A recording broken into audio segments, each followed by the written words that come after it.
Yeah, he's fancy now.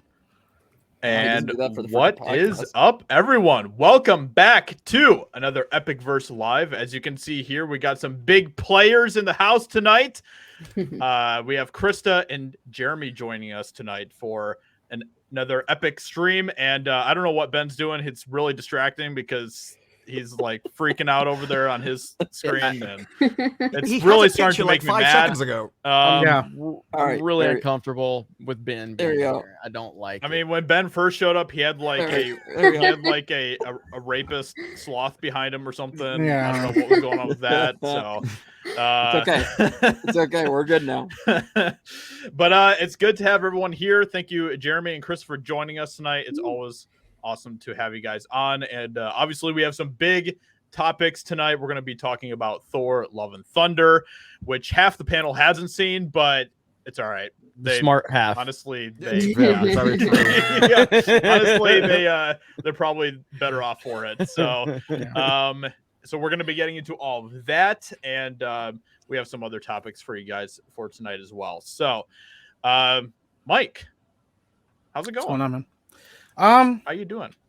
You know, it's been a day. I've been doing all right. I apparently discovered a new level of controversy on Twitter. Apparently dead named Falcon by calling him Falcon when his name is apparently Captain America. How dare I like a character for what he was and not what a white guy passed down to him, but whatever. What do I know? He's a legacy character. Apparently I should, be okay with it. I also learned something that made me really happy. Apparently, Miles Morales' superhero name is Kid Arachnid. Kid Arachnid. I like that. Somebody was like, "Hey, man, he can't be Spider-Man because he's not Spider-Man." Yeah, so they're like Kid Arachnid, and they're like, "Yeah, well, we won't use that. We'll just keep calling him Miles." But I'm like, "What do they call him in the streets?" Apparently, it's Kid Arachnid because nobody calls him Spider-Man because he's not Spider-Man. Wow, interesting. I mean, I can't argue the logic. He is in Spider-Man. Yeah, just like Sam Wilson is not Captain America. He's found Right. Up to the task. I can't believe this is actually true. I thought you were joking. Almost like how female Thor isn't Thor, but well, Lady Thor. He's the mightiest Thor. Yeah. No, I mean, go ahead. Sam Wilson does become Captain America in the comic books. That's a very that doesn't mean shit to me. It doesn't make it gets okay. a shield. But he is called Captain America in the comic books. No, just because they changed his name, change his name. Cool. You're not Falcon anymore. Get rid of that stupid name. Nobody cares about your stupid superhero name, Sam. You're Captain America now.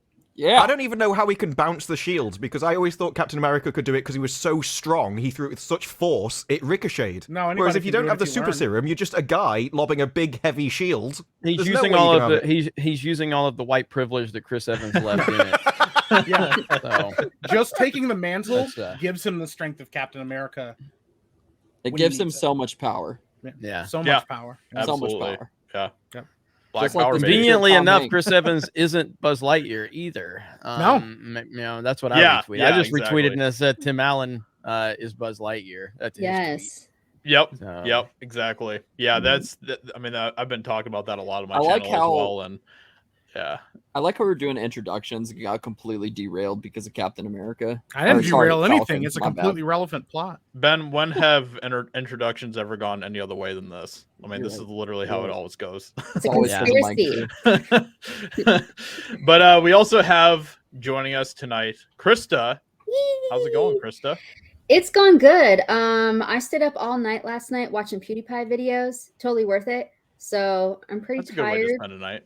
Yeah. I just lately I've been waking up tired. I don't know how to overcome that, but I'm here. Old lady. Ready for another late night stream.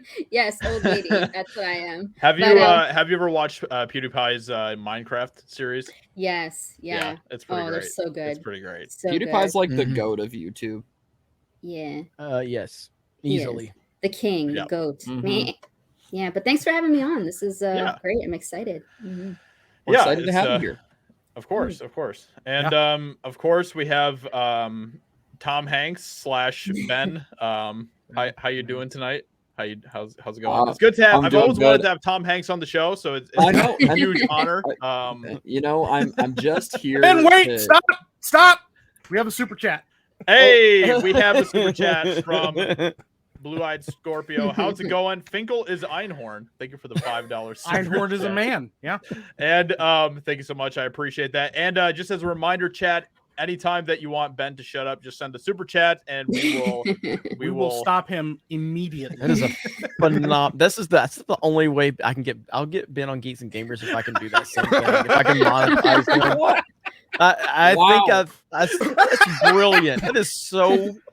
Man, that is no wonder Josiah's got all these subs. He just knows how to work it. Like, look at it. First off, the other reason Josiah I'm about has to all send a these super subs chat right now. I'm about to send one. is because Tom Hanks is in his videos, and I just wanted to say that I too always wanted to be here. I mean, I love how you monetize my face every single time you make a video. It's fantastic.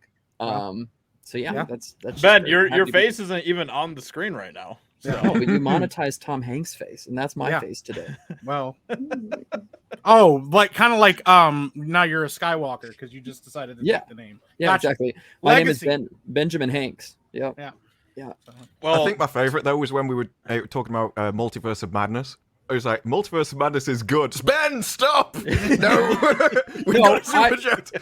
I didn't say it was good. All right, shut up, Ben. We have a super chat coming in from the man himself, D-Day Cobra. I don't know who this guy is, but I appreciate it, D-Day Cobra. Thank you so much Sounds for like a the great super guy. chat. Yeah. Thank you for that $10 super chat. He says, "Stop." Stop. Just stop. All right, Ben. What were you saying? No, it's Ben, we got another super chat here from Chef Nick Nero for $5. What's up? Thank you so much, Nick. Appreciate that. Damn, Jeremy came on here. Now he's a producer. Quick, someone changes IMDb. He produces everyone. He even invented Rip. Oh my gosh. That will always be one of the craziest things I've ever heard is that you are the mastermind behind Ripa. What? And Nerdrotic, everybody. Yeah, exactly. Yeah. Is that actually a theory? Oh yes. Oh yes. Oh yes. Yeah. Uh-huh. Yep. Yep. What's funny is I just got off the phone with Ripa. I was talking to him about I went out, I was asking him like, hey, is it okay? Because I don't know if anybody watched this live stream today. I watched part of it, yeah. He was preaching biblical stuff, dude. Like the stuff he was saying was unbelievable. And so I was like, bro, I really want to kind of EFAP that. Like, are you cool with that? And he goes, oh, of course, and he's like, you don't have to ask me that. I was like, I know I invented your channel, but I still want to ask, but but yeah, so I'm so excited for what he's doing. And I think he's going to change the game, man. And with what you guys are doing with Epic Verse, like I think that what he's doing is going to kick that door open. Yeah. And it's going to show people like that there's so many opportunities for independent creators out there. Like it's amazing what Young Rip is doing. Like it really is.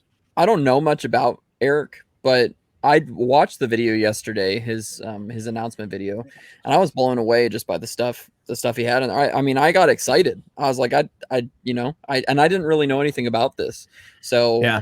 Coming from me, I just got super excited, and I'm going to be pre-ordering on Monday. Maybe you should pay more attention to like the people around you. Hey, first off, my favorite tweets though. My favorite tweets is where he's like, "Well, we got 1,000 in the first hour," and people going, "How are you not competing with Marvel already?" It's like, what's even in your head? The guy got a brand new business. You're like, "How come you're not as big as Amazon?" Come I know. on. Yeah. Well, my favorite part was when the guy was like, "Only 1,000," and he's like, "Well, in less than 8 hours, I hit 10,000." Guy didn't say anything back. He was just dead. Oh yeah. Well, like what he was saying today on his stream, it was so beautiful because he was talking about, he's like, what you're seeing right now, you're seeing these people in real time on Twitter, like actively watch their argument fall apart before their very eyes. He's like, you got a black man creating a black character that he owns. Yep. And the whole time you've said that people are against black characters. And how are you going to argue that? He's like, how are you going to argue that a black man that owns his own rights to the black character that I'm creating, you can't really argue that. And he says, so now it's going to shift to, well, you're not competing with Marvel. You're not competing. It's just like, these people are insane. Yeah. And what he was saying and the way he was saying it was so good and it was so beautiful. Yes. And it was like, it was making all the arguments that we've consistently made. Like, and he kind of formed it in a perfect way to where there's a tangible person who's creating a tangible solution to the problem that we've been talking about, you can't argue that point. There's nothing you can say. You can't say Jeremy from Geeks and Gamers is a racist because he supports a black man that created a black character in a comic book universe. So now you're going to have to shift it to, well, he only agrees with Ripa because he agrees with his politics. That's a fucking lie. Like, Rhea and Ripa don't agree on politics. So you have nothing. And what he was saying was so beautiful. So I'm gonna probably EFAP it. Some of the arguments people were making online yesterday in general were just so dumb. Like, you know, I mean, even if you don't agree with somebody, like Ben, stop! We have a super chat from Robert Lowy. I hate this. Well, we got a couple other ones too. But yeah, he was actually making a decent point. I wanted to. That's what I goes. Yeah, I was actually proud of him. I was like, damn, I don't want to stop him, but yeah, real quick, we got a super chat from Icon Ellis. Let me grab it here. There we go. Waffles or pancakes? Ooh. It's got to be waffles. Yeah, you get that crunch with waffles. Yeah, exactly. Pancakes. That nice little crispiness on the outside. Waffles are so much better than pancakes, dude. It's like that's an easy decision, Jeremy. But we like really both. not. I mean, both are great. Listen, yeah. Listen, I think back to growing up in Alabama, going to all those weddings at the Waffle House. Yes. You know, International House of Pancakes, though. That's when in Alabama, that was when you actually had to put your shoes on to go to the restaurant. We go to the IHOP. You know, the Waffle House, not so much. Yeah, IHOP was fancy. Yeah, the IHOP was fancy. I'm really 50-50 on this one, but I will say this: blueberry pancakes absolutely slap. Yeah. You're not wrong. You're not wrong, especially with like fresh blueberries, not like frozen blueberries or something. Yep. Perfection. Oh, love it. If you guys haven't heard it, you should look up Tim the Tatman's Waffles Are Better Than Pancakes song. Oh, the remix of it. Yes, it's so good. It is good. It's so good. Even he was listening to it going, this has no right to be as good as it is. Yes, it's so good. I love it. Can I finish making my point? Yes, go ahead, Ben. Yeah, go ahead, Ben. Yeah, what I was going to say, though, is we have another super chat here from Robert Lowry. Thank you so much for the $2 super chat. They were both. Thank you, Thank Robert. you so much, that. Robert. Appreciate Ben, go ahead. You were saying something. Anyway, what I was going to say is, I think it's just unfortunate that because, like, even if people disagree with him, like, that's an achievement that I think should be celebrated regardless, because that is a big deal to be able to have something that has this much success. And I consider that success. I consider 10,000 plus people signing up on that website to be success. It's over 15 now. Right. Yeah. Like that's a huge number of people, especially for a guy that funded all of this by himself. And like, I don't care if you disagree with some things that this person, you know, agrees with or whatever, but he's creating content that he believes in. And I think as people who like to consume that content, I think that's just really important that we should all be behind that. And so I think it's like, Ben, stop. We have another super chat. Unbelievable. Go ahead, Josiah. Dude, this is like professional wrestling level storytelling where you guys are making me a fan of Ben out of sympathy. Like he's been the heel all of these years, and now just with a couple of gimmicks, suddenly I'm cheering for Ben. Suddenly, yeah. It's like I'm sympathetic for Ben. The tables have turned. It's exactly that. Like it's like watching the villain get beat up with chairs by the heroes, and they're like, man, he's making a face turn. I really am. Like, yeah. Well, I appreciate Ben for being here. I really do. Hey, so, dude, if I was getting as many super chats as you're getting. Even when I'm not at my own house, I'll make an effort to be here. So thank you for the $2 super chat. Hello, I'm Waffles. I'm a Lego minifigure. Thanks. Thanks. It's kind of good training for Ben as well. It's like as soon as he's going to start speaking at the speed of like Ben Shapiro, he's just to get his points out before the next super chat. He's like, oh, I really like this and this is going to happen. Now we're going to go over here. He's going to be the best rapper in the world just so he can ever make a point. Or I'll be like an auctioneer or something. Ben will spout off a three part paragraph and like exactly. No. We have okay. Ben, did you want to finish that point or no? Because you're just gonna interrupt me again. Listen, Ben. First of all, I do want to stop and say it's not us interrupting you; it's the chat. Yeah, All right. They have things to say, But- and their voices deserve to be heard. So yes, exactly. unless you would already argue with that, It's a good time to ask Krista what chicken nugget she's for first, Chick-fil-A gosh. or McDonald's. that is a good. All right. Well, if you Ooh. answer the wrong answer, which you might, then I'm gonna be really sad. Honestly, the answer is like very easy, very easy. Okay, so I'm curious to know what you guys think before I answer. Okay. It's Well, not a definitive Chick-fil-A. answer. It's not as a even, like, person who worked at it's not Chick-fil-A, even close. and even before I worked at Chick-fil-A, I can tell you Chick-fil-A. Chick-fil-A is 10 times better than McDonald's. So I mean, you just made yourself sound really biased. Okay, hang on. McDonald's nuggets are just so fake. Okay, I am- McDonald's I- objectively sucks. I'm going full Mahler here. Okay. Objectively, Chick-fil-A is better. Mhm. Subjectively, I would rather have McDonald's. Really? No. Why is that? That's Why sad. would you? Why would you want to have a McDonald's I'm nugget? not so. I unlike Ryan, I don't just call things overrated because I don't like it as much as everyone else. So like Chick-fil-A is fantastic. Chick-fil-A has the best service, cleanest restaurants, nicest Mhm. people, freshest food, and I understand why it has a line wrapped around it no matter where you go. I don't really like, I'm fine with Chick-fil-A. I enjoy it, but I don't like, it's not my go-to place. You know what I mean? Like, it's fine. Like, obviously, every time I go there, I know I'm going to get a good experience, but it's just, I don't like Chick-fil-A as much as everyone else, but I do enjoy it. Like, it's fantastic experience. So, and if you get a really like a perfectly slightly overcooked chicken nugget from McDonald's, which is usually rare that it's fresh, but Yeah, if it is yeah. fresh, God, it's so good. Yeah, So, that's yeah. yeah. So you just I have more mean- of an emotional connection with McDonald's.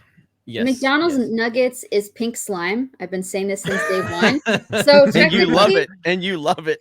Well, I'm just saying it's for vegans at that point. Like it's not even chicken. Like anyone can eat it. But I will Yeah. say that the McDonald's nuggets in Canada are a different taste than they are been in saying America. Yeah. Eh. Yeah.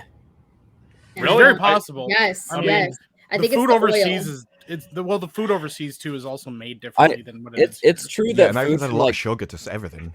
fast food restaurants their food does taste different in other countries though. I think that's pretty It's the Probably oil. because where you went, they make it out of guinea pigs because you're a Yeah. monster. a Ben is ditty eating guinea pigs. difference. But to answer the question, so it was McDonald's nuggets until I tried Chick-fil-A in my life. Beautiful Chick-fil-A, so Chick-fil-A nuggets are the best. Boom. There we go. Yeah, they're Krista goat. is They're goat. obsessed with Chick-fil-A. So In That's fact, fair. It's so, so good. whoops. Krista, whatever you tagged me in just auto-played on my phone. Whatever you I didn't know who that was. I thought it was Josiah. I was like, what? Wait, whatever what?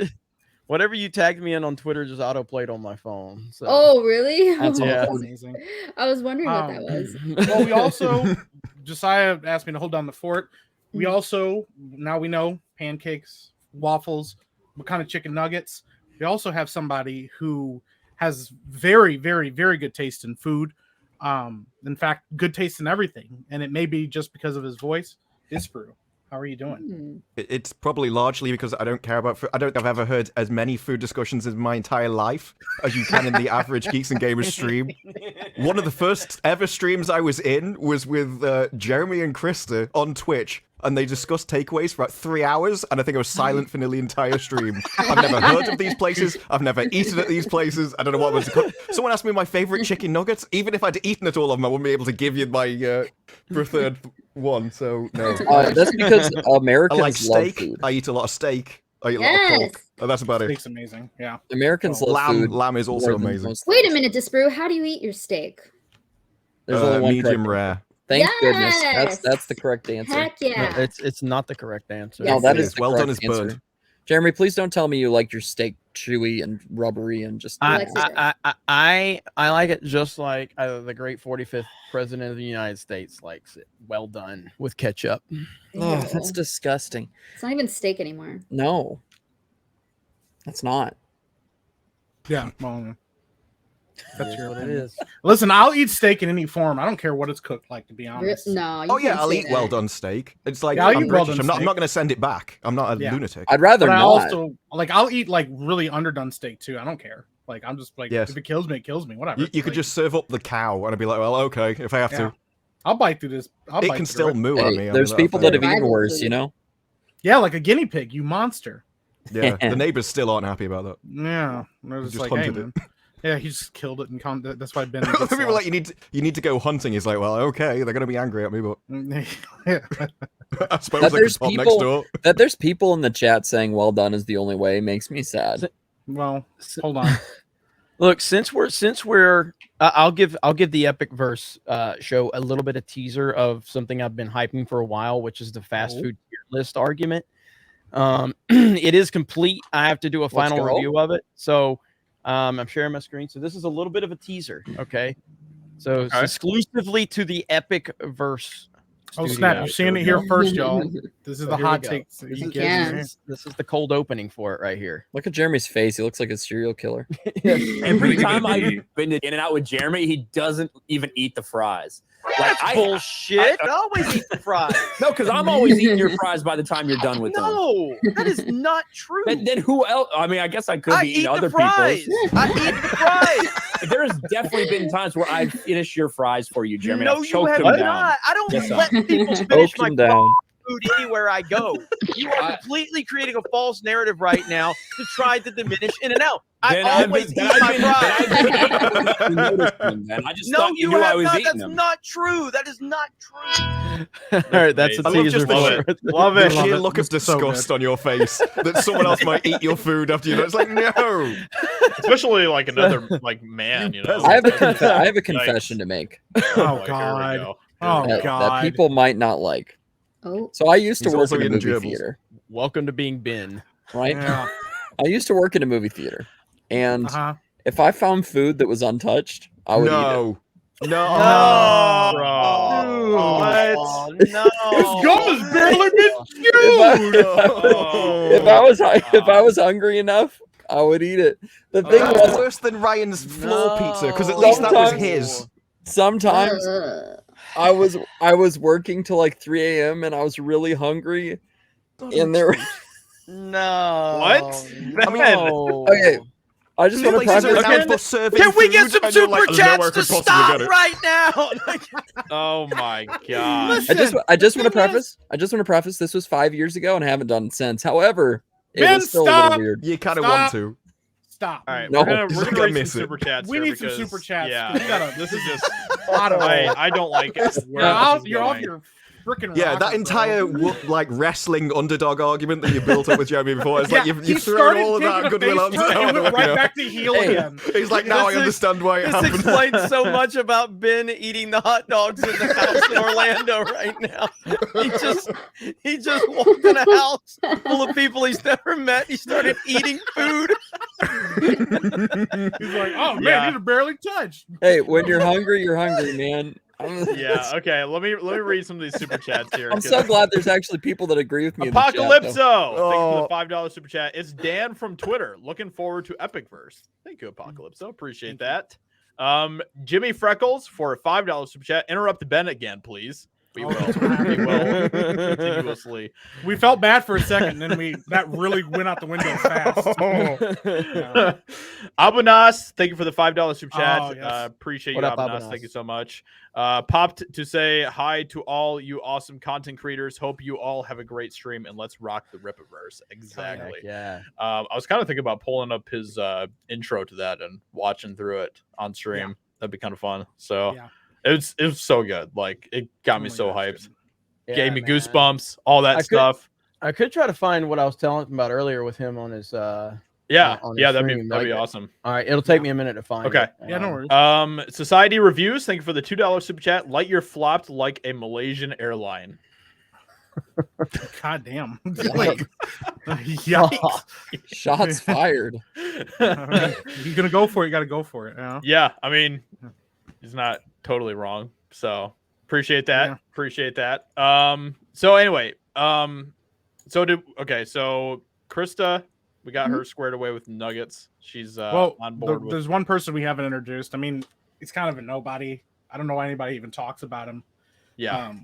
Guy over here in the corner, Jeremy from Geeks and Gamers, D-Day Cobra. Yeah, he's pretty new to the internet. He's really just trying to find his feet. He's just boomering it really hard. Channel. Yeah.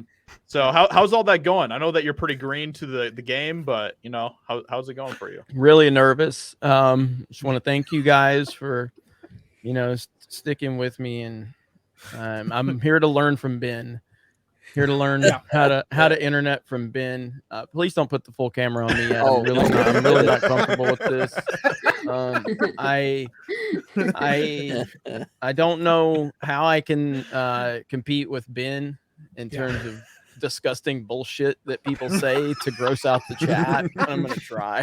But no, it's I love what you guys are doing, man. You're my bros, and absolutely, yeah, man. I'm really excited. Like, we're doing stuff together, like Epicverse and what you guys have created. I mean, obviously, Geeks and Gamers is going to be there to help in any way we can, and we're all part of the same world in a lot of ways. Absolutely, that even kind of goes into the Rippaverse stuff, and like Rippa's his own person and everything, and all that. But it's like there's obviously a huge amount of carryover and crossover with all of our followings, and it's cool, man. So happy to be here. It's like that saying that like you don't realize you're in history, like. You don't realize history is being made while you're part of it, but like we're watching history being made. I mean, that's a huge deal. And the response has been like crazy. And that's just the first issue. I mean, this thing is going to grow with word of mouth and everything like that. I mean, it's amazing. It's unprecedented. And it's funny to me how many haters were like, oh, he paid, and like, they were like, oh, he's a grifter. Oh, it's Comicsgate all over again. And as soon as you're like, he paid for this with his own money. Like one guy was like, oh, well, I can't wait to see for it be 2 years before you guys see any issues. He's like, it's already printed. He's like, yeah. Well, nobody's going to watch that. Nobody's going to read it. And he's like, I already sold out on my issues. And they're like, well, it's like, what are you doing, man? Yeah. Literally, the guy just came out of nowhere and did this on his own.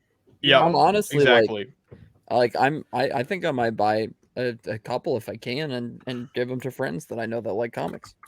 There you go. So. Yeah, I mean, I was telling you guys the other day, this will be the first comic that I will ever buy. So Well, and that's the beauty of it too. He's getting people that have never read comics. I saw a lot of comments on his posts about, I've never bought a comic before. I'm gonna buy yours and I'm gonna check it out. So now they're getting introduced. And this is why it has to be quality. Listen, I knew it was going to be good. I didn't expect Rippa to put out anything bad, but just seeing the artwork alone, it's insane. It's gorgeous. It's great. It's better than stuff that we're seeing right now from professional companies with billions of dollars in their pocket. Yes, easily. Yeah. So exactly. Yeah, because it's coming from someone who actually cares, rather than just someone who just doesn't care and puts out whatever just to make $1. Which they're not. They're not because they don't care. Nope.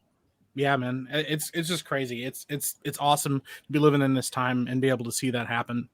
So I like the idea though that you could probably go back in time and like when Disney released their first cartoon and someone's like, well, you're just a little tiny guy and you haven't done this. And a lot of the supermarkets over here as well, they were just like a corner shop someone set up as a business, and then they just expanded and things grow. Yeah, it just shows. Because I've always thought that, like, if you want to teach people things in school, that there's things like accounting and sort of how to run a business and balance books and balance a credit card and stuff. It's, like, fundamental to everyone's life that no one's ever taught. And it just goes to show people don't even understand the basics of business. That you start something and then grow and you reinvest what you have into making it better. You don't just start at the top and like, well, this has failed immediately, so I'm just going to stop. Right. It does make you think that that's probably what they do. Yeah, and these companies, a lot of them, start at that same point that he's starting right now, where it's just them, their money, and they're trying to make it, and that's I mean that's really if cool anything, to see. He's probably got a head start because I think a lot of these kind of places wouldn't have even had a list of 15,000 people when they first went live. They would have just made the comic first and then tried to sell it to people. Yeah. So if anything, it's amazing he's already started with this velocity. Yeah, well, that's the thing. He did it all out of his own pocket. He has no investors waiting for their return. He literally cut through all of the beginning stages of starting a business. He doesn't have to do any of that. He's already in the door. He's like, this is mine. I own all of it. It all belongs to me. That's huge. You know, I mean, a lot of these companies, you know, people seem to forget that Marvel almost went bankrupt in the 90s. Literally, the reason we have like the MCU and in the way that it is, because Disney was like, hey, man, we'll buy it because it's almost worthless. You know, I mean, the reason Sony has the rights to Spider-Man, because Marvel's like, I'll just sell it off because we don't know what else to do right now. You know, I mean, these companies almost went broke before. Disney's almost went broke before. They just got lucky, you know, and so these companies are not above failing. They've all had to start somewhere, you know, but I just think it's funny that everybody seems to think that they're these juggernauts that can't fail. We've literally watched Star Wars go from the most lucrative franchise in the history of like movies to nothing. They can't sell merch. They can't sell a lightsaber. It used to be, it didn't matter what it was, what character it was. You could sell out on like, you know, fucking Jar Jar Binks toys. Now they can't sell anything. Nobody wants to buy their stuff. It is confirmed that everyone that hasn't supported the lightsaber is a racist. I don't know if you saw the articles from Salon.com. Been confirmed. If you do not support it, you are in fact a race. No, what? No, Ben doesn't understand the joke. There's no super. God damn it, anyway, man! You just derailed the joke. All right, so this is on the stream today. Member, he does members only for the streams afterwards, and dude. This is some next level stuff, man. I love this stuff so much. I called him today and I was like, bro, I'm like, so good. So listen to this. Nice. Yeah. Kyle Denson with a 5 says ripped by Cardi yesterday. One of the reply guys on Twitter think you think diversity equals woke. They clearly don't watch your content. Well, they're retarded. Like I said, it's watching their arguments get diffused in real time. That's all the hate watchers are having to do. And they see that, you see that. You see the guy who was starring in the first book, okay? And they see him and they're like, "Oh shit, I can't say this argument that they had prepared." So they're gonna play retarded. And what they're doing right now is, as to be expected, they have to still pretend like I made an argument that I've never made. They need us to think that, you know. People don't. They need us to not like, which is retarded considering my fucking skin tone. They need me to have a position like I have a problem with character that's black or character that's women. It's like nobody's ever made that argument. That's just the argument that they need us to have because they have an enemy that they made up in their head, and then they place who they think that enemy is, because all these motherfuckers think they're little freedom fighters. So to them, everybody to the right of Bernie Sanders is a goddamn Nazi. So, and they don't try to make a distinction at all. They just like, well, you are that fucking guy. You're that guy. I don't care if you said something that contradicts that, but that's who they've made up in their head. So they're going to do that either way. And like I said, they're going to keep moving the goalpost. So they've been diffused of that argument right out the get-go. They're going to move to another one. We'll make $1 million. Let's say you didn't make $2 million. We'll make $2 million. Let's say, well, you didn't make $3 million. You didn't make what Thor Love and Thunder did. Like, what the these guys are watching the arguments be diffused. Yeah. And that's what they're doing is called flailing. There is no amount of success that I can have initially that will suffice for these retards. It can't, because that's not what they exist to do. They were never meant to be honest. They were never meant to try to paint, look at something objectively. They were never meant to do that. They were only meant to protect the old guard. And they don't like the fact that I exist, or maybe they don't like my content. They lose their fucking minds. Or they don't like the content of someone else that I don't hate, right? Something like that. That's often what it is more than anything. It's like, oh, well, EVS actually is cool with him. Jeremy from Geeks and Game is cool, and Neurotic is his friend. So I don't like that fucking guy. I was like, first of all, you a bitch if that's your approach anyway. But whatever. I mean, shit, whatever. You can't control anything that's happening over here. You can't fucking stop us. So yeah, get used to it, you fucking fruit. What you're gonna have to realize is that I'm gonna be in possession of one of the most prominent black fucking characters, and it's not because he's black. It's not because some corporate entity had to present him to you and fake throw him in fucking everything to make you fucking like him. Your stupid ass has to concede that a black man owns entirety, 100% sole fucking owner of the fucking company, and his first hero that people are gonna love and adopt and embrace, have on their wall, is gonna be a fucking black hero. And you gotta sit up here and try to wrap your fucking retarded ass mind of what argument can I use, because here's a black guy who's the owner of a character, and he's prominent and he's being accepted, and the character is also black.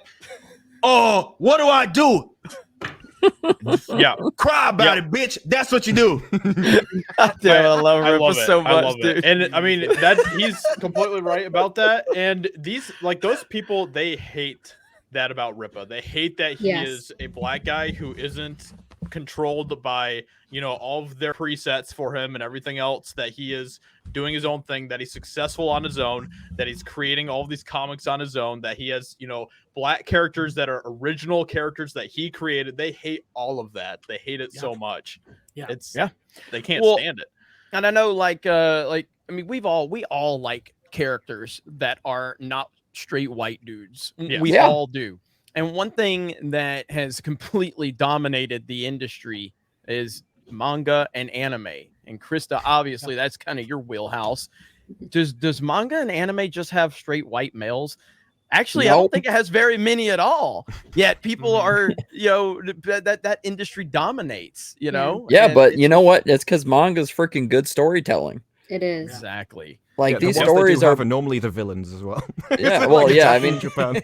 they're crazy and they're weird, but they're awesome, and that's the best part about it. So, I mean, that's probably straight white dudes is probably the least prominent figure in anime, if any. So, yeah. Well, I mean, didn't we have no?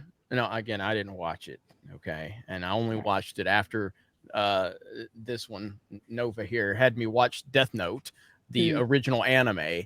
Then I went back and I watched the trailer for the Netflix show. Oh, didn't it have a white dude in it? They completely Americanized it. They brought it over to America, and everybody hated it. Yeah, terrible. Yeah, absolutely. That's so common though. There's the amount of comedies and stuff which you could just watch in America and no, we need to make an American version of this and replace all of the characters. I've never understood. Nobody, as far as I know, no other country does that apart from America. No, we need an American accent in this. That's a really nice IP you got. It's ours now, and it's so frustrating because it's you take away the heart and soul of the stories that are being told when you take everything that makes them unique away from them.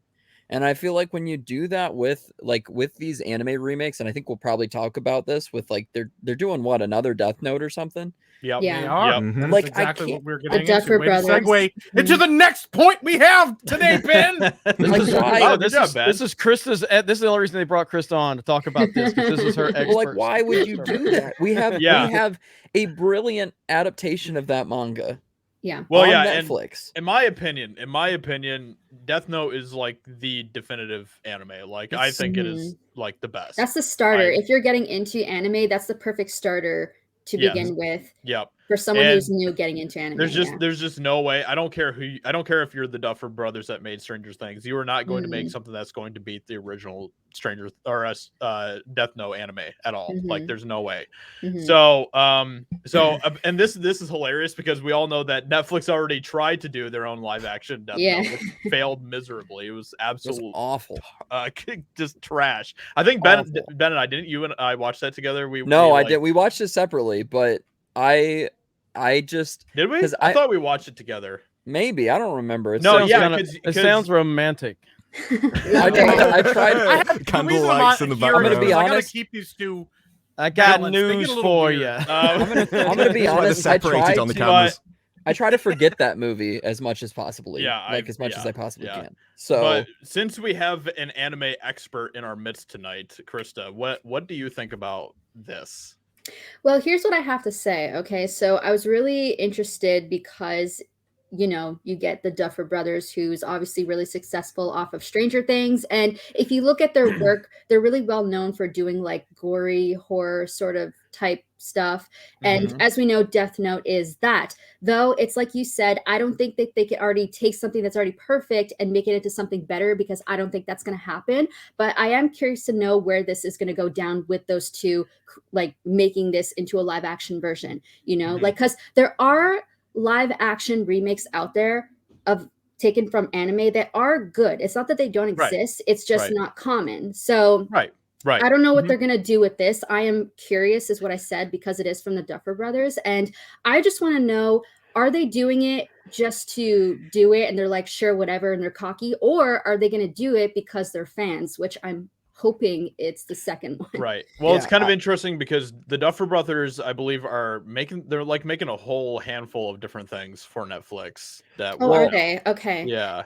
Okay. Yes, right. Isn't that right? I understand it's almost like they've created something called, if I'm not mistaken, because I haven't read too far into this, but I believe they're creating something called Upside Down Studio, which is obviously you know, in reference to, and this is kind of like one of the mini projects that are going to be part of their production company. And so I don't know if they're going to be directly involved in the creative process or if they're going to just be overseers from a company standpoint. I just think, again, Krista's far more knowledgeable when in anime when it comes to me than it comes to me. But like the few animes I've seen, I think Death Note is the definition of like great storytelling. I love it so much. And it is, and it's not just the storytelling, you know, it's the characters. The characters are so important, and not just the characters, the music, everything that goes with it that makes it so great. Yeah. And if I can I mention something real quick? No. I think just another thing with this, and this is I've really never seen Disparu laugh as much as he does when Ben tries to talk. I'm sorry, Ben. The only positive, just him going, "Can I mention something?" makes me want to interrupt him. Like the self-control it took not to just like. It's like people go, "Can I ask you a question?" and I just ignore him. It's like, well, you didn't ask me. Just ask me the question, or I will ignore you. Okay, so back to the point at hand. My biggest question is are the Duffer, because I think the Duffer Brothers are very capable, and I think they're very capable storytellers. That being said, are they going to Americanize Death Note again? Because I think if they do that, I think I'm going to be a lot less caring about it at all. But if they actually, like, there are so many, like, if you actually wanted to cast it in the place in like where it is, which I think it's technically supposed to be in Japan. Yes. There are so many freaking brilliant Japanese actors out there that could play these roles and play them well with a well-written story. And I believe that the Duffer Brothers could adapt the story well. But if you're going to Americanize it, I think that's the wrong way to go. And I think if Netflix is doing anything with an American film company, they're probably going to Americanize it, which I think is going to take away anything like unique about the story. If that Didn't they Americanize Ghost in the Shell? Yes. You know what else they American? And you like that, Ben? Literally every IP Americans have ever made has always been Americanized. It's I don't think that Americanizing something is necessarily like the. Well, it's not the original IP. It's good, but it won't be true. The issue they've got is that they think there's always been an attitude that movies are better than TV, and then live action is always better than manga. And so the reason they are making a live action is because they look down on it. But the thing is, I don't care what anyone's opinion of the Duffer Brothers is. The reason why Death Note is so good is because it's smart. And so the Duffer Brothers aren't that smart. They can't plan in advance. They can't make something that goes from start to finish. Season 4 was not planned in season 1. Even in their own show, they just kind of wrote it each season at a time. And I probably have no idea where they're even going for the last season. Exactly. And so what you've got then is you either have to completely respect the IP and do every single thing exactly as it was done in the manga, which they won't do. Because the moment they think they can change it, all of that will come down like a house of cards because everything builds on each other. And so I think the Japanese could do it because they would respect the story and they would just literally scene for scene make it live action. If you do that, you could do it. If you start changing things, it's over. Right. Well, and here's the other thing too. We're giving them the benefit of the doubt, like, because they're the Duffer Brothers, but still Netflix. You know what they just did? Cowboy Bebop. Nobody talks about it. And the reason nobody talks about it is because it was such shit that we either forgot about it or didn't watch it. And here's the thing, like, why are you giving Netflix the benefit of the doubt for something that they just fucking failed at this. It wasn't like this was 10 years ago and they're like, well, we made a mistake a while ago and we're trying it again. They literally just fucked it up. It's like going, hey, I saw you slip and fall on this ice. I'm going to hand you more things in your arms and go walk across the ice and don't fall again. They're like, no. This time we won't fuck up the same thing that we already fucked up before. Well, you know why they're doing it's like this, drunk right? 3PO eating in your car. Just don't let him do it. He will spill everything. Just learn from other people's mistakes. And then someone on Twitter will be like, he's just got in my car and spilt something again. Why did you not learn from Ryan? Well, you do know why they're doing this, right? Because anime is so popular right now. I mean, Netflix is even coming out with their own One Piece live action, which is going to flop. But apparently there are people like who are trying to justify it by saying, well, the creator's going to be involved. It's like, even if the creator's involved and Netflix has a hold of it, like it's still going to be messy. I mean, if you look at the characters and see how they are, that's going to be so hard to portray. The creator of Game of Thrones was technically involved, and we saw how that went. So, although to be fair, when he was involved, it was fantastic. True. I can't remember the name of his girlfriend in Death Note, but there is literally no way they would dare make that character Misa? as she is. Yeah, probably. Misa. There's no way on earth they would make that character legit, and that would make the entire story fall apart. Yeah, that's true. That's true. And even like L and Light are just. It's such a phenomenal dynamic, you know. And you cannot recreate that. You can't recreate L to translate over. No, it's like this is to me. This is a bad move for the Duffer Brothers to get involved in this world. Let somebody else do it. It's already been messed up. It's already been messed up once. It's a bad move even for Netflix. I mean, to do it again, and if this fails, that's going to be so embarrassing on Netflix. The fact that this is attempt 2. And it failed miserably on the first one. I mean, I do think that what they create will be better than the thing that they originally made. But it's we all know that's not a high bar though. But here's what's going to be interesting though is that the first one that flopped was a movie. This is going to be a series. This is a series. Which this is a series. Yeah, a series. Better, but it's also better by the same people. Yeah. Well, look, up the first time. I'm really. Yeah, we'll do it again. But we'll do it again. It's not made by the same people though. It's just produced by Netflix. He means Netflix though in general. Yeah, it's still Netflix. I just think, going back to the Americanizing of it, I just think, like, again, for me, like the culture and the atmosphere and the setting of Death Note is one of the most attractive things about the series that I love. You know what I mean? Yeah. Like, and to see that take place in New York or Chicago or that'd be awful. I think awful. Yeah. I think technically Death Note takes place in a created place. It's not technically anywhere specific. No, it is. Is it somewhere specific? Yeah, because you remember when I sent you that, because this is like when Jeremy first started watching Death Note, and he was like, let me look. It's in Japan. You remember when I showed you that TikTok where someone actually went in real life and they took like from the anime and they showed where it is? Yeah. So it is in Japan in like certain areas. Oh, it's set in Tokyo. Tokyo, yeah. Right. Yeah, it's like thanks for the anime that I like. But generally, manga and anime do that. They take areas in Japan and they put that in the manga. Yeah, my second favorite anime, because I was looking for something that was like Death Note, and the closest I could get was Code Geass. The second series of that is incredible. And that the enemies in that are actually the Holy Britannian Empire. So if people are like, oh, you have to be represented, no, these are literally the villains which try to destroy the entire world. And I'm like, this is amazing. It's just like our history. But the thing is, in that is again very witty. The character is similar to Light. Everything's planned out from the start, and you see his plan. It's only revealed as you go along, and that's the soul of it. That character is what makes it good. And these people, they always take, because they'll look down on it, they will see it as just manga. Oh no, what we're making is innately better because we're doing live action.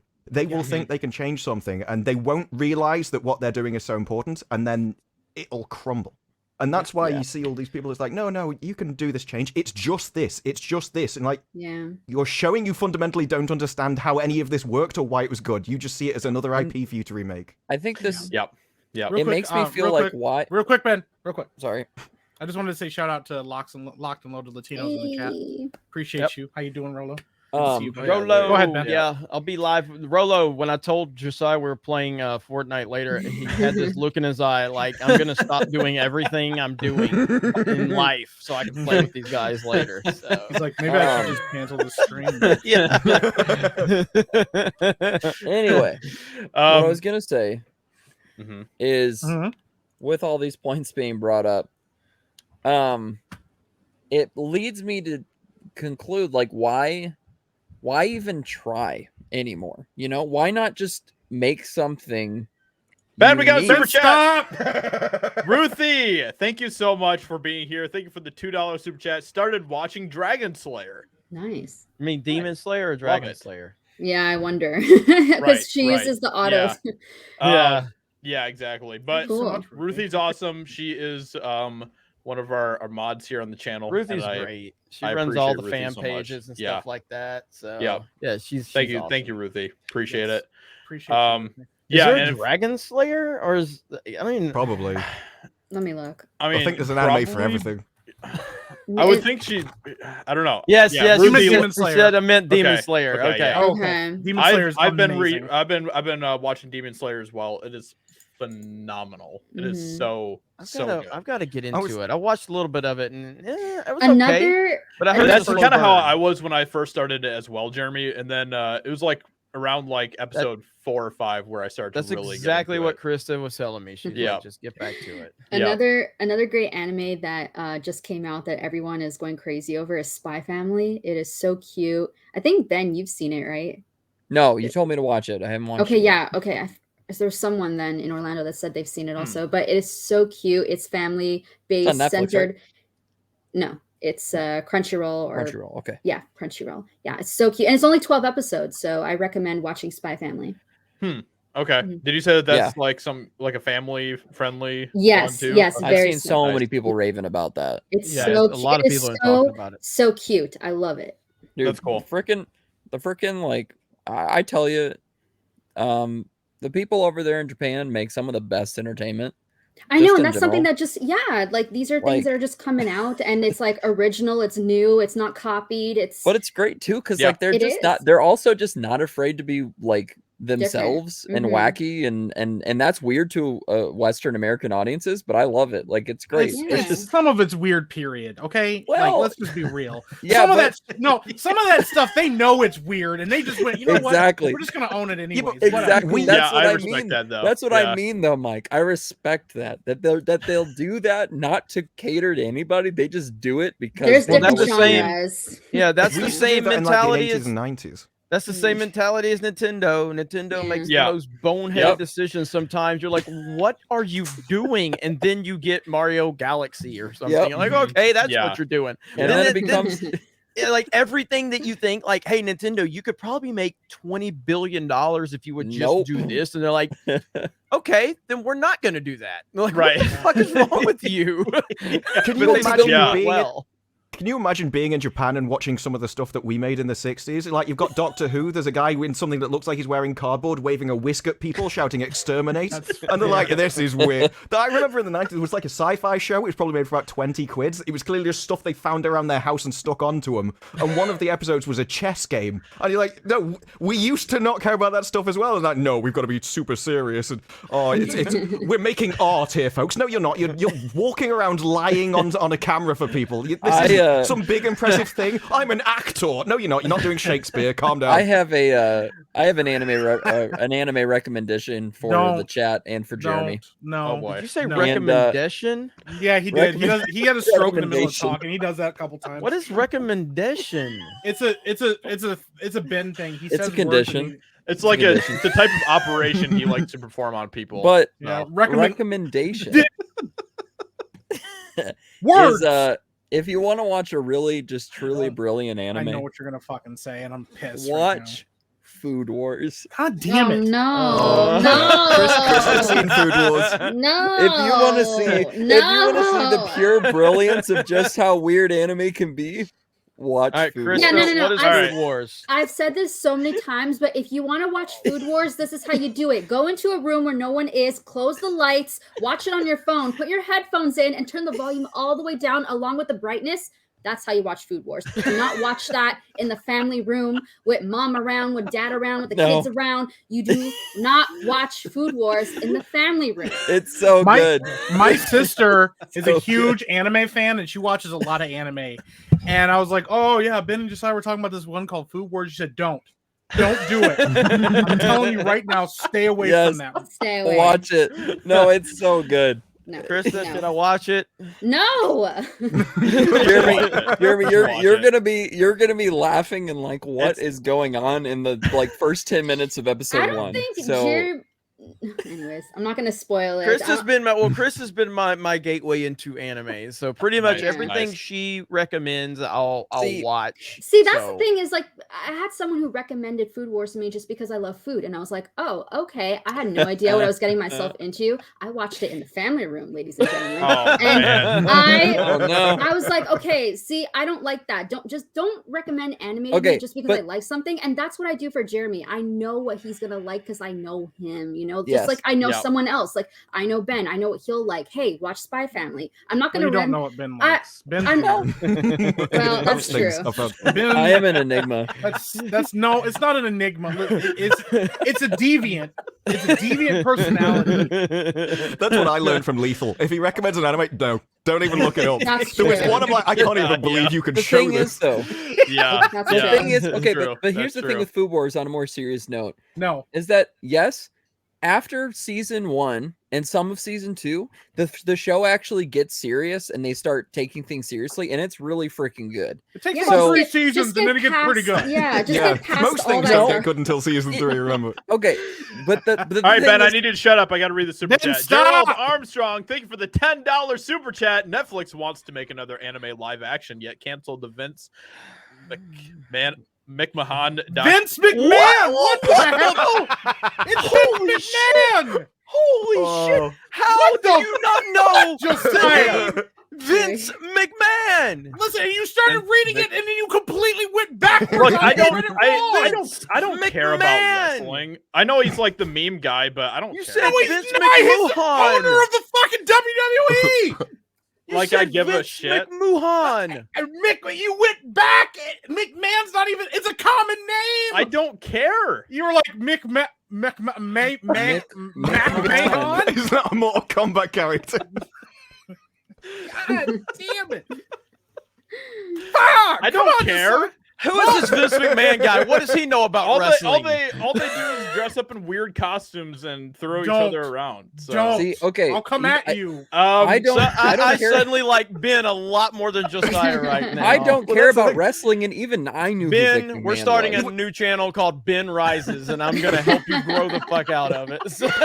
That was the issue I had with Wheel of Time. I was reading the books when I was like a kid. We didn't even have internet. I couldn't look up how they were pronounced, so I just pronounced them the British way. Then I started doing the reviews on YouTube, and all my comments are just, I can't believe he's still getting this wrong 8 episodes in. It's like every single name that I pronounce is wrong in that entire series of reviews. And I'm like, I've read them this way for 30 years. I'm never going to change. Professional expert advice from someone who doesn't know how to pronounce most of the names out there. Just get them wrong and be proud. Yep, exactly. Just embrace it. It's like, you should pronounce it this way, but the author was American. I'm British. And you're like, well, you shouldn't pronounce it the British way. But I'm not American. That's how at this point, I'm like, what was it? I think Xbox came out and said, actually, Forza is Italian, and so it's actually Forza, because it's pronounced that way. It's like, I'm not Italian. What? Why are you telling me to pronounce it in a different country where I'm not even in? Yeah. That's terrible. How That's dare you terrible. All right, let me read Gerald Armstrong's $10 super chat. Yes, thank you. Josiah can't. God Netflix damn. wants to make another anime live action, yet canceled the Vince McMahon documentary. Yeah, Netflix wants to lose money because people would watch the Vince doc. Yes, nice. They would. Well, there you go. Yeah, the second time he didn't put his last name in, so I don't think he knew what was going to happen. There's definitely people out there that would watch that documentary for sure. No, absolutely. I'm gonna have Josiah make the Geeks+Gamers video for the Vince McMahon thing. Vince McMahon. He was like Netflix has canceled. Yeah, McMahon. I can see it right now. Netflix has canceled the Vince McMahon documentary. No one even knows who this guy is. What does he know about wrestling? It doesn't matter. This is another Hollywood get woke, go broke situation. God damn. I'm so mad right now. I also want to point out that as far as the poll goes for Ben, Yeah. If This is Ben important. is weird or gross, is Ben gross and weird is what I asked, and 75% said yes. Yeah. Hey, well, when you but start that talking means- about picking gum out from under seats at theaters, it's it got weird really fast. This one's still soft and has a little bit of flavor. Have you ever done that, Ben? Have you done that with gum? No. You say Okay. that like it's All right. a weird No. like No. The okay. way you protest it Like tells you're me the you disgusting have. person for asking the question. No, the things I have eaten or have most likely not been in someone's mouth. Sure. Notice how he hedged Sure. his bet. Most- Most likely. Yes. So it may have Likely. been. It's just, it's about a 25% hit rate. Yeah. Imagine like the guy goes to eat a hot dog and he goes, I don't want to eat this right now. Oh. And Ben's like, oh, hot dog. It's like a horror film. It just appears from behind the chair slowly. How do you gauge that, Ben? Is it like, okay, there's only 2 teeth marks in it. So No, if Yeah. there's like you can usually tell, like I could usually tell if something had been touched or not, and for the most part, if it hadn't, if it was kind of like what if somebody like put their hands all over it and you didn't know, but they never actually they must took a have done. bite? Ooh. Like, what if Oh, they they- went to they the were- bathroom, didn't wash their hands in the bathroom, came back out, rubbed their food, and then Josiah? just left it there? it was hard times. I was making like $10 an hour, and I needed It doesn't food. make it any less gross. So, I mean, I listen, ate some food. you're desperate. We get it, but it doesn't make it any less gross. I'm Yep. waiting for him to be like, I was sitting in the cinema, I'd be trying to piss some people off so they'd throw like popcorn at me. It's like, You just stand in front of the movie and go. yeah. he looks at like the Game of Thrones scene where she's like going shame, shame, and they're throwing fruit at her. He's like, oh, that would be an amazing meal. It's like, that's my dream. Oh man. I did want to mention something though that's not food related, Sure. but anime before we get off the topic. Jeremy, Well, if you have We got another super chat here. Thank you so much, Canman1984. Thank you for the $2 super chat. Steins Gate and Ninja Scroll. Shoosh, Ben. Mm. Thank him. Yeah. But Samurai Vader, thank you for the $2 super chat. Mike, have you picked up the Metabots Blu-ray? Hail. I have not, but I love Metabots. That was such a great show. That was like I love that show growing up. Yeah. Yeah. Yep. Video game is pretty Good dope one. too. It's a good one. Yeah. And then we have Icanolus, thank you for the $5 super chat. Josiah, names is hard. Hardsies. McMahon. McMahon. Like you were fine. You could have just kept plowing through it and you went backwards. And then read it even worse. Well, that's the if you're gonna get something wrong, just say it with confidence, and people will believe you. It's like, no, am I wrong? That's like, Well, yeah, that didn't work with Mortal Kombat, but I tried. He really did. Well, He- then you I just mean, he dig in and butchered you're like, those no, names so You hard. you've you've literally all been getting it slaughtered. wrong for years. You slaughtered Mortal Kombat though. He's just Yeah, it like was hammered. really bad. It was really bad. We've reached a point in this show where everyone's recommending animes now. This happens every Yeah, time you bring you them up. mention anime, you love get it. a list. Yeah. Well, Yeah, and that's that's what great. I was gonna say. My final recommendation was Full Metal Alchemist Brotherhood. I stand by. That's literally one of the best stories ever created, and that is definitely one you should watch easily. Yeah, And but if you do like The Last Jedi though. So- okay, Ooh, well, yeah. okay. Doctor Yeah. Strange But too. also, if you want to watch Yeah. the English dub and you want to support Vic Mignogna, he is the voice of the main character in the English dub of Full Metal Alchemist Brotherhood. I gotta say that was a really good way to weasel out of that Last Jedi thing right there. Like, He's oh, really good. Vic Mignogna, Ben is- Vic Mignogna, Vic Mignogna, yeah. Ben is excellent at the switcheroo jump back. He's like, oh. Where He's he'll like, he like everybody's dodges around. attacking and- him. Yeah, everybody. He'll say like something really dumb. Everybody will attack him. He goes, "Well, at least it's not Death Note on Netflix." Everybody's like, I mean, yeah, but like we're still mad at his head. I personally I like Oh. I like the dub anyway over subs. So Well, there you Same. go. Yep. Yeah, voice cast for Full Metal Alchemist Brotherhood is amazing. It was good, yeah. Do you know what wasn't amazing? Thor: Love and Thunder. Oh, All right, so who hasn't seen it here? Me. I wish I hadn't seen it. Yeah, We basically all saw it. Mike, Jeremy, Krista. It was bad. We basically all saw it. Yeah, I mean, Mike hasn't seen it, right? no, he has not. So is it because you're black? because I didn't want to waste my money on it. To be honest, Okay. I had all Wait day to a watch it second. today. Wait a second. I thought Wait, you first had off- the cinema VIP thing. I do, and I don't want to waste one of my 3 this month going to see that movie. It's not 3 in a month, Mike. It's 3 every in a week. Oh, well, I still don't want to waste it going to see it. It doesn't change the fact that I still don't want to go see it. Literally, I saw Josiah this morning, and I was like, yeah, I'll probably get around to it at some point. And then I was sitting there, and I was like, I could go watch it, or I could not. And then I just didn't. Like, I'm probably going to have the most controversial opinion. You are? Here we go.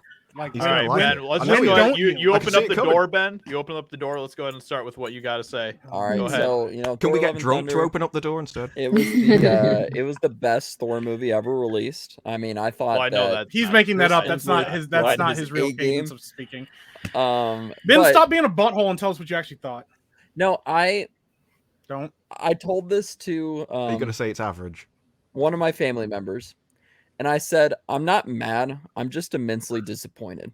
Which, in my opinion, is worse than being angry at somebody. When you're disappointed in them, it's like they know that's like they've messed up. And I think that, like, and this is coming from someone who loves Taika Waititi's previous work and also loves Thor Ragnarok.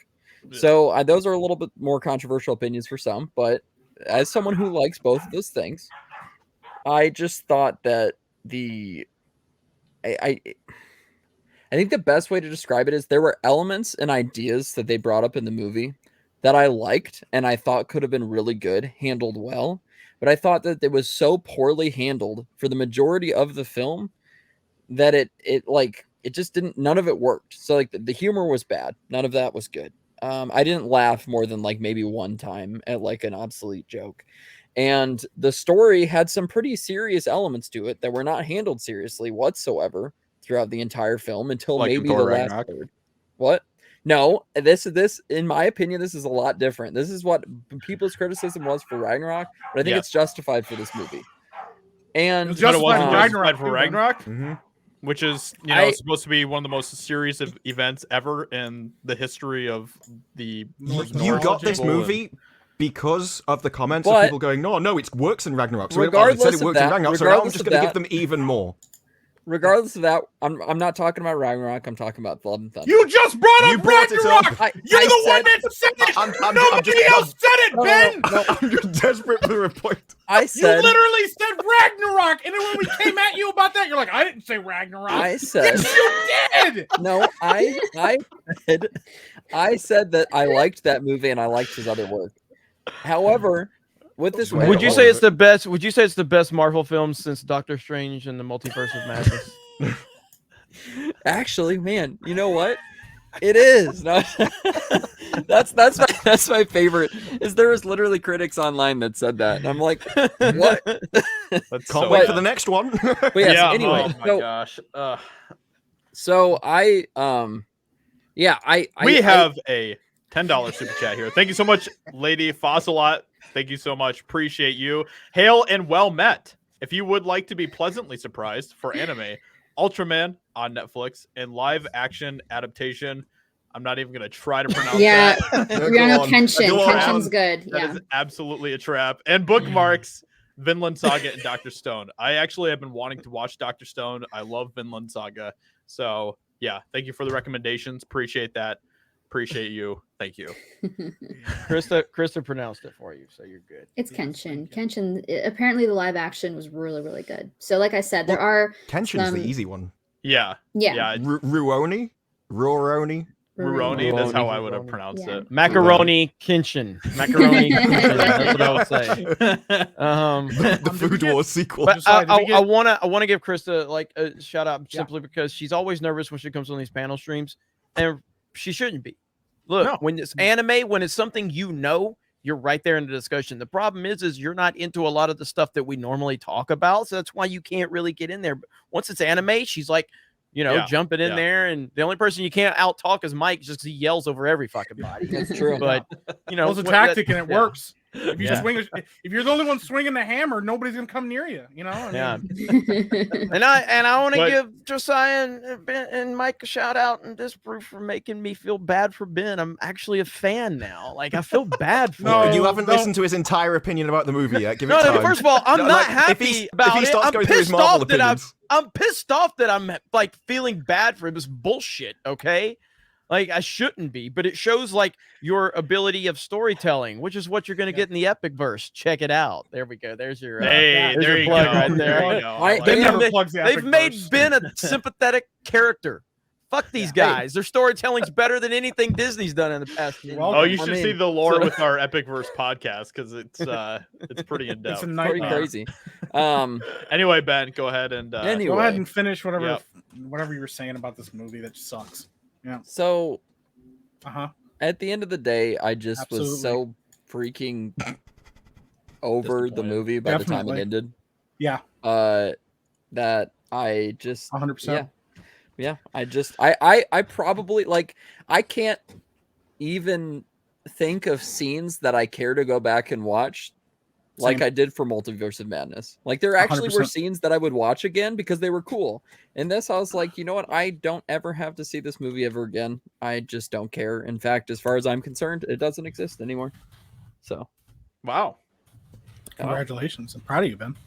Yeah. That's actually you started that by going, this will be controversial. And then you're like, this is trash. But yeah, I don't know. It was more because my other takes involving Taika Waititi. But, you know, I mean, it's just. That's not a hard take. You mean with him making Thor Ragnarok? Right. Stuff? Well, no. But I think Chris Hemsworth had the best take. Taika Waititi, this is a film that feels like it was made by a 7-year-old. And it's like, yes. Feels like it was made by a 7-year-old for 7-year-olds. And this all of that is the most frustrating thing to me. Is that I know that he can handle stuff, especially more mature themes, pretty well. In fact, if you've seen Jojo Rabbit, I think that's a good example of that. But since I know he's capable of that, I think it makes this movie specifically even more upsetting. Because I don't think he handles them well. Do you know he's capable of it, or do you know that something he was involved in once was like that, but also had an entirely different cast, entirely different actors, entirely different staff? Well, someone could have restrained him, or basically gone, "This is awful. Don't." I don't think he was restrained for Jojo Rabbit. Like there were people who considered that a controversial movie to even come out because it was satire about Nazi Germany and. It's not really satire. It is satire. No, it's not satire, Ben. That's not what satire is. But he was making fun of Hitler, but it's not satire. Yeah. Starship. But there were still people that were like getting after him because of making that movie, which is stupid. But regardless, I think at the end of the day, I just don't really care to see another Marvel movie from him. I'd rather see him do original work because things like What We Do in the Shadows and Jojo Rabbit are two things that I really like. Hunt for the Wilder People or something. I can't remember if that's the one or not. All three of those movies I really love. And I think he does better with original work, and maybe he just shouldn't do Marvel anymore. So I don't know, because he also just did our whatever the one pirate comedy is. But that one I think he's just in that. I think he was a producer on that and helped write it. What is it called? Too. I don't remember what it's called, but yeah, I mean that's literally been my problem with him ever since Thor Ragnarok came out. He does not understand the Thor character. He does not understand it at all. Like, and this movie just really confirmed that. Especially, there was so much about this movie that I hated. It was like it didn't have any soul to it at all. Like everything about this felt like it was phoned in with this movie, in so many different ways. And I thought that it was honestly pretty terrible, especially with the treatment of Thor's character. Like it was bad. It was really bad. And I thought that he did a bad job with him in Ragnarok, but this just brought it to a whole new level of just terrible. Let me ask this. So Christian Bale's my favorite actor. Yeah. I thought he was good. How was he? God damn, Ben, let him finish the sentence. I knew. Fuck, you didn't even know what he was gonna say. He's got PTSD from he's like there might be a super chat in between now and when Jeremy breathes. He was good. Let me get my thoughts out before a super chat comes in. I honestly thought, I personally, he still hasn't finished his question, Ben. Let Jeremy talk for a second. Wait. What were you saying, Jeremy? Are you still angry at Jeremy? I was done. I told you. Oh my gosh. I personally thought that Christian Bale did his best to elevate a weak script. So I think he was the best part of the movie, personally. I thought he was okay. I think that there was moments of gore that were really good, but it didn't really have much to do with Christian Bale as much as it did his makeup and the visual effects surrounding him.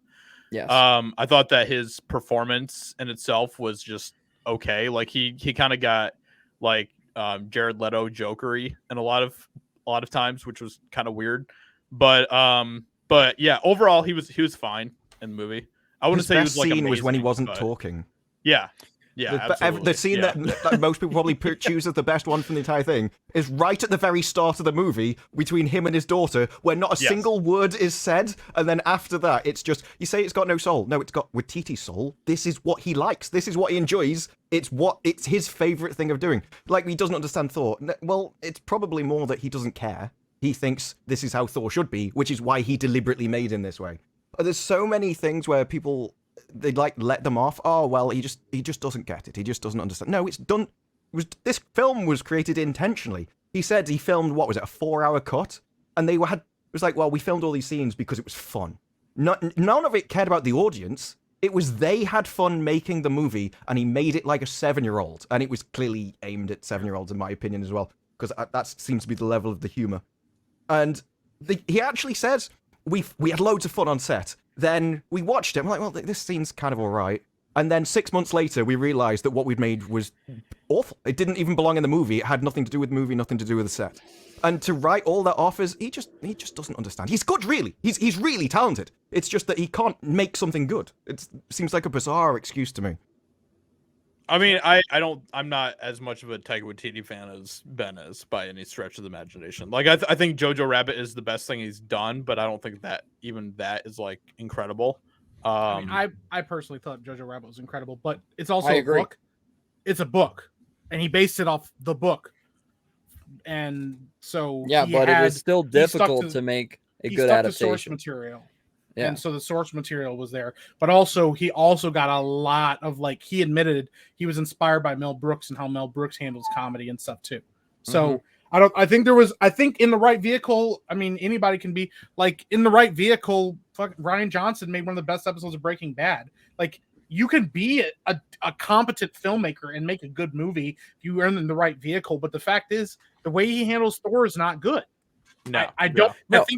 I think Ragnarok was completely devoid of any real emotion, and there was a lot in there that could have been really good, but he never let anything rest. He never gave it a second to breathe. And the fact that I've heard from everybody that's watched it that this had even more humor than Ragnarok tells me that he's not interested in telling a good story. He's just trying to throw as much fucking humor at the wall and hope some of it sticks. And what I've heard from a lot of people is it didn't stick. Not a single person in my theater laughed at anything. In the entire film. 2 laughs from one person in mine. Yeah, we had a few in ours, but like I watched it with my wife who tends to be a lot more forgiving of a lot of things even than me. Yeah, with my wife who and even she came out and she was like, that just did not hit for me at all. And like if she doesn't like something, like, she likes some pretty bad movies. At least I consider them bad, but she thinks they're great. And if like Citizen Kane, he's like, oh yeah, really she likes. Good. Yeah, she likes these classics. I know that if she, but like the thing is, like, I know that if she even didn't like the movie, then something's probably not done right, because in my opinion, some of her taste in movies is not the best. But regardless of that fact, try to defend yourself. No, but I probably like a lot of her movies. Let's think of some of her favorites. But yeah, so it's like even that, it was like, because when we talked about it, this is like one of the first times we've been like completely in agreement on like a Marvel movie before. And we had the exact same points, and we kind of felt the same way, and we were really disappointed because we both really like Taika Waititi.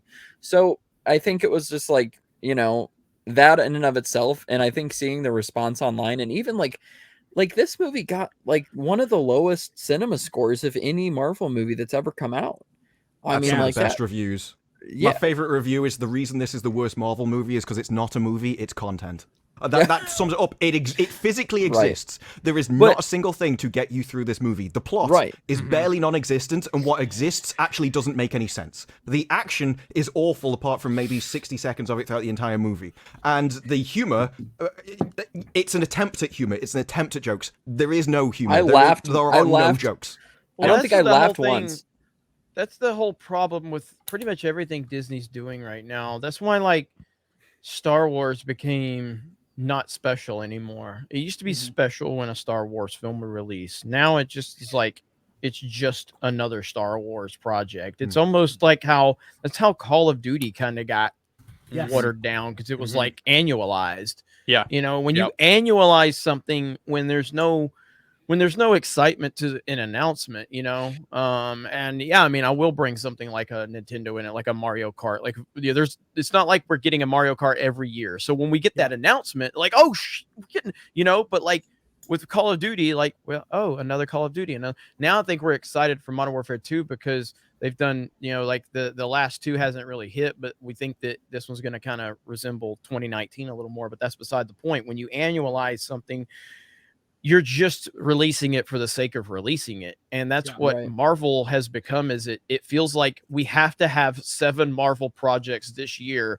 So fucking figure it out, team. Write something, produce it, direct it, and it doesn't matter. It's still going to be a product that people will consume. And I think that's a lot of especially, and I think that's kind of what I mean when it comes to like the soul of it, because with like the first phase of Marvel, like when you go back and watch those movies, like there was a lot of soul behind those films. Like you could tell that they actually were like caring about what they were creating, because they knew that it was leading to something that was going to be awesome for cinema.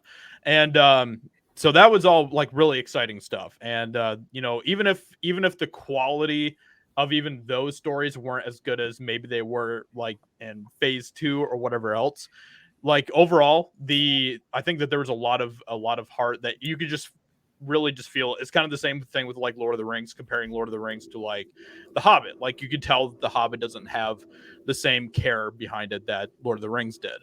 So, and I think that's really what it feels like to me with Thor: Love and Thunder. Like it just feels there's nothing. I think it's empty. There's emptiness behind it. So I think in the original Marvel movies, though, like the first Iron Man movie, Iron Man was the core of that, and Robert Downey Jr. became Iron Man. If like you think of Iron Man now, you think of Robert Downey Jr. Yes. Whereas in this isn't about Thor. This is about Taika Waititi. It's like his narration from Korg all the way through is mind-numbing, and that character appears for no reason throughout the entire movie, purely because he wanted to be in it. All of the comedy is his. It was made for him. He probably thinks it's hilarious. He had a great time making it.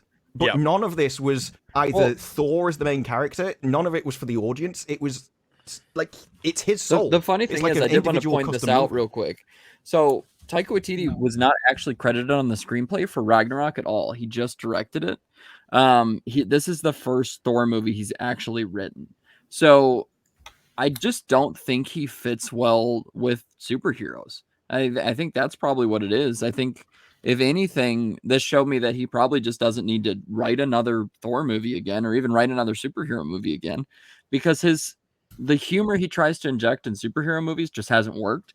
Whereas, like, I think he genuinely can be a very funny guy, but the humor in this movie was not funny. Like, it does nothing made me laugh, and I'm not hard to please when it comes to humor. Well, I haven't watched this more recent one, but I'm pretty like. Again, tell me if I'm wrong. Is it trying to be Guardian-esque humor for the sake of being Guardians humor type stuff? No. But it also, most of it is just, this is weird. Like there's goats screaming. That's it. Yeah. Well, okay. So what is Thor basically? Is Thor's not taken seriously? Is he a joke? He's humiliated throughout most of the movie. Oh yeah, they completely humiliate him and dumb him down. Like Thor is just like basically just a buffoon. I think he kind of comes off as like a dude surfer bro kind of guy throughout the entire movie. I can see that. Worse, but yeah. And so you go back to the first Thor. You go back to the first Thor movies, and like he was taken seriously, and the jokes made sense. You know, like you know, the joke in the diner where he's like another. You know, like that's funny. Because it worked and it was It was keeping true to the character.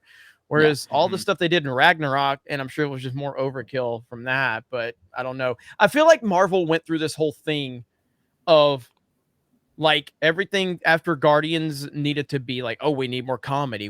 But it's almost like because how Guardians did so well. Right, but just because Guardians did well doesn't mean everything to be like it. Just like with Nolan and the Dark Knight trilogy, everybody's like, "Oh, we have to do dark move." No, that's not why the Dark Knight trilogy was good. Right, that was a compliment to, a lot of what it was doing. But automatically, you're not just going to be like, "Oh, dark movie, good." No, that's not it. So everything was trying to be like that, and I feel like Marvel's tried to move into that. I love Guardians. Guardians is my second favorite MCU movie behind Infinity War. And I love Guardians of the Galaxy 2 as well. I love both of those movies, but I don't need everything to be like Guardians of the Galaxy or just have this Marvel humor it's cringe most of the time. Well, and the thing is with Guardians, yes, there are funny parts of those movies. When it gets serious, it gets serious. Like the whole last half of Guardians 2 is really sad. And there are not there's no jokes at anybody's expense. Whereas like Ragnarok, every time there's like a really deep, meaningful scene, there's a joke right after it. There's like an entire sequence in that movie. Like, first of all, not only that, but they completely like they stole part of World War Hulk storyline and then did nothing with it. So not only that, but they introduced, Hulk into that movie and did nothing with him. He's garbage. Like, he's just trash. He's just a butt of a bunch of jokes in that movie too. So I can only imagine how they treated Thor in this. I mean, they've already been making Thor laughing stock, and the whole thing with like fat Thor and everything is haha, it's funny when it was supposed to be this really tragic thing, and they're like, nah, it's better just to make it funny. That's what we're gonna focus on. Haha, jokes. But is it? MCU this is my point. Itself seriously. Yeah. What is funny about Thor being fat? There's no joke there. It's just he is fat. Yeah. There's no punchline. There's no setup. There's no. Yeah. Oh, there's a goat screaming. Yeah, okay, and he got fat because he felt guilt, and it's like they didn't, It was supposed to be a traumatic thing, but they made a joke out of it. Yeah, because they're like, they called him like Lebowski and stuff. I'm like, he doesn't know what any of that means. He's never seen a Big Lebowski. He's Thor. He's 1,500 years old. Wait a minute. Like, they called him that in the movie. Yeah, they made a joke about him. No, that's in Endgame. That was in Endgame. They called. Oh yeah, they did. That's right. Never mind. That's right. That's right. But I didn't find Fat Thor funny. I thought it was just sad. But that's what I thought they were going for. Like, to me, that's the angle that I thought that they were trying to do, is like making it sad and tragic because he's like basically feels guilty for not stopping Thanos. And that may have been how they introduced it. But then if you watch right after that, they do a scene where he's yelling at a kid on Fortnite. Yeah. And then after that, they literally have a whole sequence where they're playing like this goofy rock music while he's walking through the Avengers facility, drinking beer with his gut hanging. Well, like, for example, that storyline with Thor being that way and feeling guilty for not killing Thanos, I personally really like that. I like that storyline for Thor, but I think that I like that storyline, but I don't feel like they concluded it well or gave it. No, I think that they've kind of carried on Fat Thor into how Thor is now with Love and Thunder. And I think that's the biggest problem, is we haven't concluded that story arc. We're just trying to pull it out even further. Where I think that arc should have just finished in Endgame. Yeah. And then they just go on from there. But it seemed like they kind of kept that same persona of Fat Thor. And they don't even conclude the guilt that he's feeling in the Fat Thor thing, all of that in Love and Thunder. Like they basically just explain it away in like a couple sentences that Korg is talking about at the beginning of the film. Right. And that's it. Right. There's no like logical conclusion to the storyline, which is where this movie should pick up, is it's after he's Fat Thor. So I mean, like, I don't know. It just felt like it was trying to go the same direction but worse. So, I don't know. But the entire point of Endgame was that he'd learned his lesson. He'd learned that he needed to go for the head. This is the problem. This movie at the start resets him back before, as if Endgame had never happened, and he's just upset again. But this is what they've been doing with Thor the entire time. Like, if you go back to the first Thor movie and his arc in that film, it's a great arc that they gave to his character in that film, and where he was at the end of the film compared to what he was at the beginning. And they've retconned so much of that even as well, like his whole character with that. So the entire morality of him is screwed. Like, they make him evil again, and they don't even realize. At the start of the movie, he's like sitting there while a war is raging next to him, and he goes, "I've got to go now. People are dying," and then proceeds to give a speech while people are literally getting shot around him, and he could save all of their lives, and he's so concerned about giving off this false spiel and his slogans that he's been trying out that it's just. I don't think they realize that makes you a horrible person. I did want to point out that the first 10 minutes of the movie, I didn't even feel like that made sense to be in the movie with everything else. None of it made sense. I was like, why is this here? I was like, it doesn't even make sense with the rest of the story. I was like, besides introducing the goats, there was no reason for that entire opening scene to even be there. Goats? There's no reason for most of the movie. Yeah, they added goats into it, and apparently they scream. Giant a bunch of screaming goats. Yeah. What? Yeah, the joke is that they scream. That's literally the joke. Krista would love that part. An internet meme. And oh my gosh, Taika Waititi just put that throughout the entire film. Can we get a bag, Krista? Over again. Can you do a screaming goat though, Krista?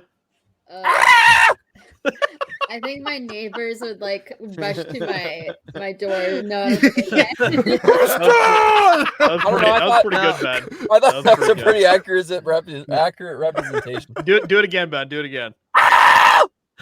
That is actually pretty good. Yeah. Okay, so whoever's basement Ben's sitting in. Now, considering goats just came up, and we have Josiah here, even though the video hasn't been released. Did it bring any traumatic experiences up, Josiah? Oh gosh. About Dolly? Dolly. You need to put goat emojis on this channel. Yeah. Rip Dolly. Rip Dolly. Rip. She will always be remembered. Labyrinth Collector in the chat says goats. Yes, Blabs, goats. Just one goat though, not 3 goats. We love goats. Why is Blabs here? Who invited her? Lisa probably told her to come here. That sounds quite so accusatory. Why is she here? Yeah. Why is Blabs here? Blabs is doing a great job with the game. Blabs is awesome. Dude, Blabs is amazing. She does great interviews. So. Nah, if you guys haven't checked her interviews out, go to geeksandgamers.com. Check out Blabs' interviews. She's interviewed everybody. Everybody except for Ben, because freaking Blabs introduced me to the Geeks and Gamers community. And with a freaking picture of me with my eyes closed. Like, what? She apologized to me on the D&D stream, but I was like, it's fine. I have my eyes closed 95% of the time, so it's okay. Yeah, it's true. We got to catch up in a couple super chats. Let's we got what? Well, we got some ones that you missed as well. Yeah, I'll go back. Yeah, you're a bad host. You're a bad host. Clearly, people didn't want Ben to talk, and you clearly don't listen to the audience. You might as well just go work for G4 at this point. I can't unless thank you for the $5 super chat. So, anyways, what's y'all's thoughts on cheese? Cheese is delicious. Cheese fucking slaps, especially some good old pepper jack cheese. Unless it's that crap you have over there where it's cheese in a can, that is an abomination. What type of cheese? No, what type of cheese does everyone mozzarella? Cheese whiz is not real cheese. That makes a lot of sense for Chris. Italian mozzarella. It's well, only cheese. No, Parmesan would make more sense. Well, mozzarella and Parmesan. I like pretty much any type of cheese. I like cheddar jack. I like cheddar jack. Cheddar jack's good. That's a solid one. And provolone. Provolone's good too. There's a cheese that sounds like Josiah likes goat cheese. I do like feta cheese. Feta cheese is actually phenomenal. Dude, feta is so good. Feta is. I love blue there's a cheese. I love, really like a really good aged cheddar. There's a cheese here that we have. It comes from Australia. I could buy it around the corner from store. It's called alligator cheese, and it's delicious. When they ship it, it's milk. It's done by the time it arrives. I mean, it's called alligator cheese, and I tell you right now, it's so just good. Called that? It's just called alligator cheese. Milking an alligator. Yeah, well, it's a special kind of cheese, Ben. Obviously, is it like how you milk a platypus? Yeah, you just hold it upside down and let the milk leak out of its body. Just secrete it. Yeah. So, I don't know. I'm not picky when it comes to cheese. I like pretty much all of it. So Havarti, Gouda, Brie cheese. Brie large. cheese. The Brie you get over there, is it live or is it like the pasteurized crap without all the bacteria? I think it's in pasteurized. Oh, we don't no. There's a lot of cheeses they don't even allow over here. Like over in France, like the mac and cheese and stuff. Yeah. France, they can make it with unpasteurized milk, which is probably the nicest way to do it. But over here, they have to use pasteurized milk, and then the good Brie puts the cultures back in after it's been made by the brie. pasteurized milk. And yeah, that's the only brie I can eat. The other, because that's what develops like the outer layer on it. That's the bacteria sort of eating the cheese. The fake stuff, it has to put like this waxy crap on the outside, which is horrible and ruins it. Wow. Labs, you weren't invited because we don't want you here. Yeah, you didn't offer us any of the goats that you were purchased for. It's not, what are it's you not bringing? complicated. It's not complicated. My favorite is the chat saying government cheese. It's just like that Velveeta, man, that off-brand Velveeta is not cheese. Oh Velveeta's man, not really no, cheese. no, Wait a I minute. hate Velveeta.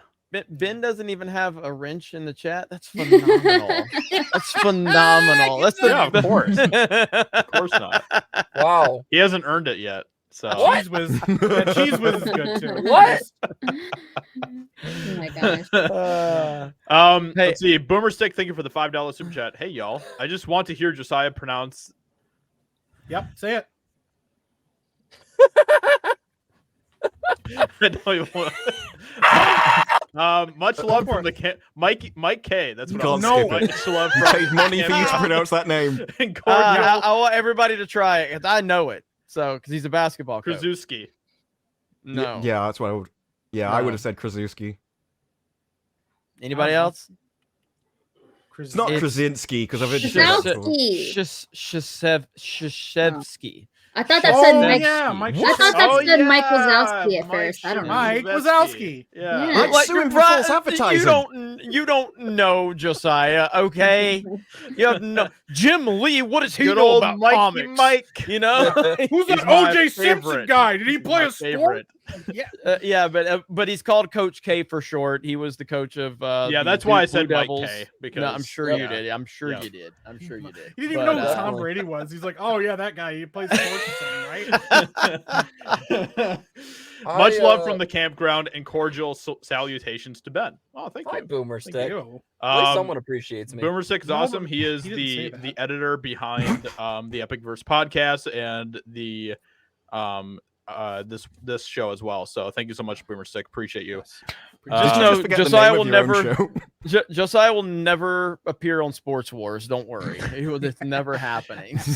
I will say this: my proudest moment here from my channel is when I made a video about Tom Brady that got over 200,000 views, And you know nothing I about know nothing about Tom Brady. Yeah, 100%. He just That is completely BS'd literally away through the whole YouTube. video. That is Yeah. literally YouTube. I could It- not it- believe it. I It's was why like, wow. people like Mark the Cyborg and Disparu didn't have any traction whatsoever because YouTube doesn't reward good content creators. Yeah. That's why they have they report people like Josiah who knows nothing about the shit he's talking about gets 200,000 views.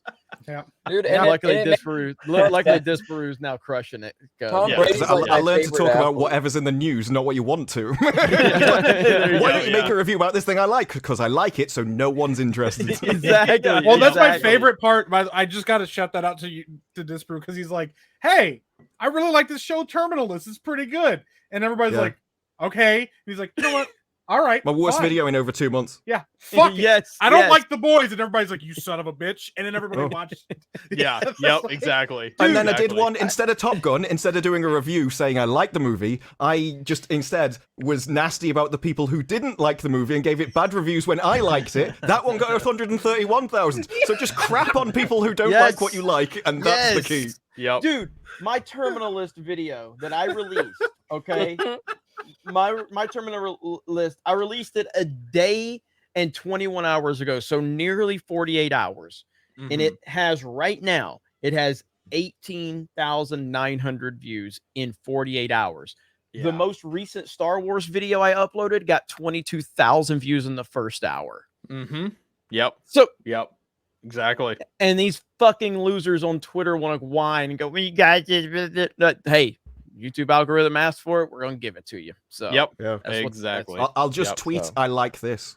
That's why I've Yeah. never made a video about Yeah. what it, Love, Death, and Robots. Season 3 is amazing. I'm never going to make a video on it ever. Yes. Yes. Exactly. Hey, I do have to bounce because I gotta Okay. get ready for the stream. right. So Jeremy, how thank much you so longer are you much for guys being gonna be here. live? Probably Uh, another 20 minutes. So okay, then I won't. Then I didn't want to advertise something that was gonna overlap with you guys. We'll be live on Geeks and Gamers Play in about 20 minutes when these guys end playing Fortnite. Josiah might join us because he's already sent me $20 begging me to let him join. So we'll see. I probably will. I thought this Jeremy guy was all right. Yeah, for his first time being on a live stream, I thought he did a pretty good job. So yeah. Well, listen, he roasted the hell out of Ben, and that's always that's the right way to do it. No, he didn't. He was sympathetic towards Ben. No, he was. You've literally made him sympathetic. I'm a fan. I'm a fan of Ben now. I'm stop. pulling for him. No, you're I'm not. pulling for him. Stop Yes. No, you're not. No, you're not. I am. Jeremy. It's like the murderer in the movie that they made sympathetic, and now I feel bad. He's like Reva. Wait, that's right. No, Reva, I didn't pull for Reva, but I am pulling for Ben. So your guys' storytelling was better than Lucasfilm's. So, Ben, you got your first fan. Good job. Yeah. Ben, we beat on you so hard on this show. Jeremy was like, I kind of like the guy because I mean, damn, like it's like the movie where the guy just gets his shit kicked out of him and he gets back up and walks. And everybody's like, wow, he's so tough. He got the shit kicked out of him. It's like the Homer Simpson in boxing. It's like, I know you can't beat him, but if you just exhaust him by letting him hit your face, you'll win. Yeah. Amazing. Fritz Crawford in the chat says they laugh at Jeremy in Hollywood. Know this. I fucking hope they fucking laugh as long as they know my fucking name. Because fuck every single one of them weirdos in Hollywood. If they know my name, if they acknowledge my existence, I win. I am Jack Sparrow. I might be the worst fucking pirate you've ever heard of, but you have heard of me, and that's all I care about. If they're talking about you in Hollywood, you're doing something right. Yes. But yeah, exactly. Good being on with you guys. I like this stream that you guys have going on. I want you to keep up, the grind, and you're building your audience over here, and that's important. Appreciate it, man. Appreciate you having me on. Crawford says they don't know you, Mike. I don't give a fuck. Like, what does that mean to me? Yeah. What are you saying? Are you saying Hollywood's racist? Are you saying Hollywood's racist? Why are they worried about the white man? Ooh. They know about the white guy. I don't know about the black guy, I guess. Yeah. But I am. As I leave, I'll just say I am black from the waist down. Good night, everyone. Bye. Means he has a big penis. Thank you, Mike. Thanks for explaining that. Yeah. Do you have Chef Nick Nero's super chat saved? Let me go back because I did see it. I want to make sure here. Everybody gets their say. You know. Absolutely. No, it is that Fritz Crawford. Sorry. All right, so we have a couple here from Chef Nick Nero. The first one, $5. Candy corn belongs in the trash. Mm-hmm. Gary got me to make a pizza pineapple, and that too belongs in the trash. Based. Prosciutto and jalapeno pizza for the win. You're welcome. No, jalapeno and pineapple pizza. Well, I'm just saying you're welcome because you stopped at prosciutto, and I didn't know if you knew how to... What's that? You like prosciutto, Mike? I don't know. Sure. Oh. Yeah, I was with Josiah. I was just like, no, what is that? Yeah, I just knew the word. So you don't know it? Oh, okay. Sorry, I got excited for a second because it just looks like bacon. Will you explain to us what it is? Bacon. I know what prosciutto is. It's uncooked, unsmoked, dry cured ham. Yeah, my family makes it. Yep. They make it homemade. It's really good. I used to be. I was obsessed with Italian cuisine for probably like 7 years, and I used to cook all the time, so I did know what that was. Mm-hmm. Chef Nick Nero also sent another $5 super chat. I'm sorry, well done steak is blasphemy. I'm a chef, says so in the name. Poor cow, and I totally agree with that. Thank you, thank you. Binary Bard, thank you for the $5 super chat. Well done. Steak is fine for cheap cuts of meat. Yes. For better cuts, medium or medium rare is better, in my opinion. That actually is pretty true. Yeah, I would agree with that actually. That's the same for all meats. You'll find like shoulder needs to be cooked differently and longer because it's so tough, so it makes it more tender. Same reason why he was on about Trump used to eat his steak with like tomato ketchup. That's something that you do with bad cuts that don't taste very nice. It's the same reason that India has curries, because they used to eat really horrible cuts of meat, so they added loads of spices to make it right nice. Yeah. I love curry. It's so good. Yeah, it's delicious. Then we got one from Can Man for $2. Ben, stop talking now, please. You hear that, Ben? He can't reply. Good. I told him to stop talking. Appreciate that. Yeah. Now that Jeremy's left, he's crying. He's like, my only defender's gone. Jakey eats bacon for $10. Says evening all from the campground, and Ben too, I guess. Japan is a cultural thumbtack for Death Note. You take it out, whole thing falls out, which happened. This is important. Clappy hands. Thank you, Jakey. Appreciate that. Yeah. I don't know. I it's gonna be interesting to see what they do with Death Note for sure. I don't know. I'm curious to see the cast. That's gonna be that's gonna be something. We have something that's kind of important. We do this with all our guests, and Krista, you are the guest of honor. You're from a place that doesn't technically actually exist. Canada is a made-up place, but I do know that you guys have some very unique animals there, and we like to talk about like unique what things moose? from the culture. Hey Ben, are you from Canada? Why don't you let the person that's from Canada talk about Canada? Krista, what's your favorite Canadian animal? We want to hear. We want to know. My favorite Canadian animal? I've never actually thought about it, but I'm just going to have to say the first thing that comes to mind, which is a moose. What did I tell you? What did I frickin' tell you? What did I tell you? Why don't you let the woman speak and actually have an opinion, Ben? Ducks. Canadian bear. I don't know. Are you reading chat? Are you reading animals out of the chat? Well, actually, we do have such thing called Canadian ducks, Canadian bears, because it's true. When I went to Florida as a kid, I was like, Mommy, Daddy, how come the ducks look different here? They're different. So what about Canada geese? How do you feel about Canada geese? Canadian Canadic geese? I was gonna say Canadian, but then I was like, no, it's just Canada. Canadidic is fucking amazing. Canadidic. Yeah. Canadidic geese. Because they're actually called Canada geese, not Canadian, right? Yeah, no, they're called Canadian geese. Are they? Yeah. No. She's from Canada, Ben. Why are you telling her she's wrong? Canada's not freaking real. Let me but look she at this still up. exists in an imaginary world. She still knows the names of the things. It is Canada geese. It is. It is. Well, we say Canadian geese. Oh, I guess you can say it both ways. I mean, the Scottish did it. Well, we don't have eggs. We have Scotch eggs. You literally just put the name of your country in front of something and then claim it's your own. It's like, well, the geese everywhere. No, but these are special Canadian geese. You don't understand. They did it with the same thing over there. It's like, well, we don't know what to name this place. We'll just call it France. That'll do. That's well, France is over here. No. We do have a Canadian duck on our $2, or I think it's a $1. Both $1 coins. We have $1 coins, and so they're called loony and toonie. So we have. No, they're not. Loony Don't make and that's Toonie. I promise. That's the real thing. This definitely sounds made up. You're actually convincing me that none of this is Look it up. Look up Canadian. Ridiculous. Canadian loony and toonie. And Toonie. I've never heard of that before. Wow.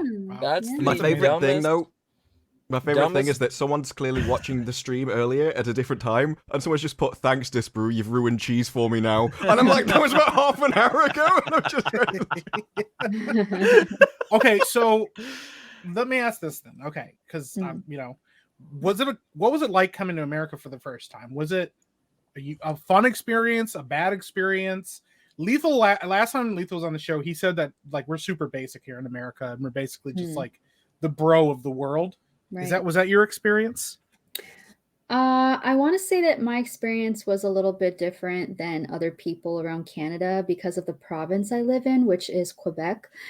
And here it's strictly French, and they want to make it even more French. And so I've been traveling to America since I was a kid, and I've always been jealous of people living there because I used to travel to Florida, which they have Disney World, and so as a kid, naturally I wanted to live there. But as an adult, it's like, wow, look at the freedom that a lot of Americans have. And, as I mentioned, I live in Quebec. So it's like, I didn't grow up with a Disney store. I didn't grow up with a lot of stores, mainly because they don't have ones that are too English based. So definitely and same thing goes for fast food chains, We don't have Taco Bell, Chick-fil-A, but other places in Canada do have this stuff. So I'm not speaking for all Canada. I'm just speaking for the province itself. So definitely going to America is like a theme park for me in a way, because I'm so happy. And it's like I point out the little things like, oh, look, that sign is in English. I could read it. I don't have to translate it. So it's like little stuff like that. And, it even goes for me being envious as a teenager because I couldn't work at my favorite places that I wanted to. Like, for instance, teenagers when they have jobs, it's like the movie theaters. I've always wanted to work at my favorite locations, but being in Quebec, you have to work in the back if you're not fluent in French. So, oh wow, yeah, it was definitely like a different experience than most people around Canada and America growing up. Yeah. And is that here, if you don't, or is that a social thing that you must speak French at front of house? Sorry, what was that? Is it the law that you've got to speak French at front of house, or is that like just a socially accepted? It's a mix of both. So it's whoever's really like running the show, like Mayor and stuff, because we have something, and I know Steven Crowder talks about this, but we have something called the language police. Yes. So does France as well. So you'd say it is innately French. Yeah, so it's like a running meme, and there's a lot of people moving away from Quebec and going to other places in Canada and, even further, like America. And so people are really starting to leave here. And there's like a whole controversial thing happening right now because they're trying to change everything completely French. Like your kids have to go to French school as children and like all these different things.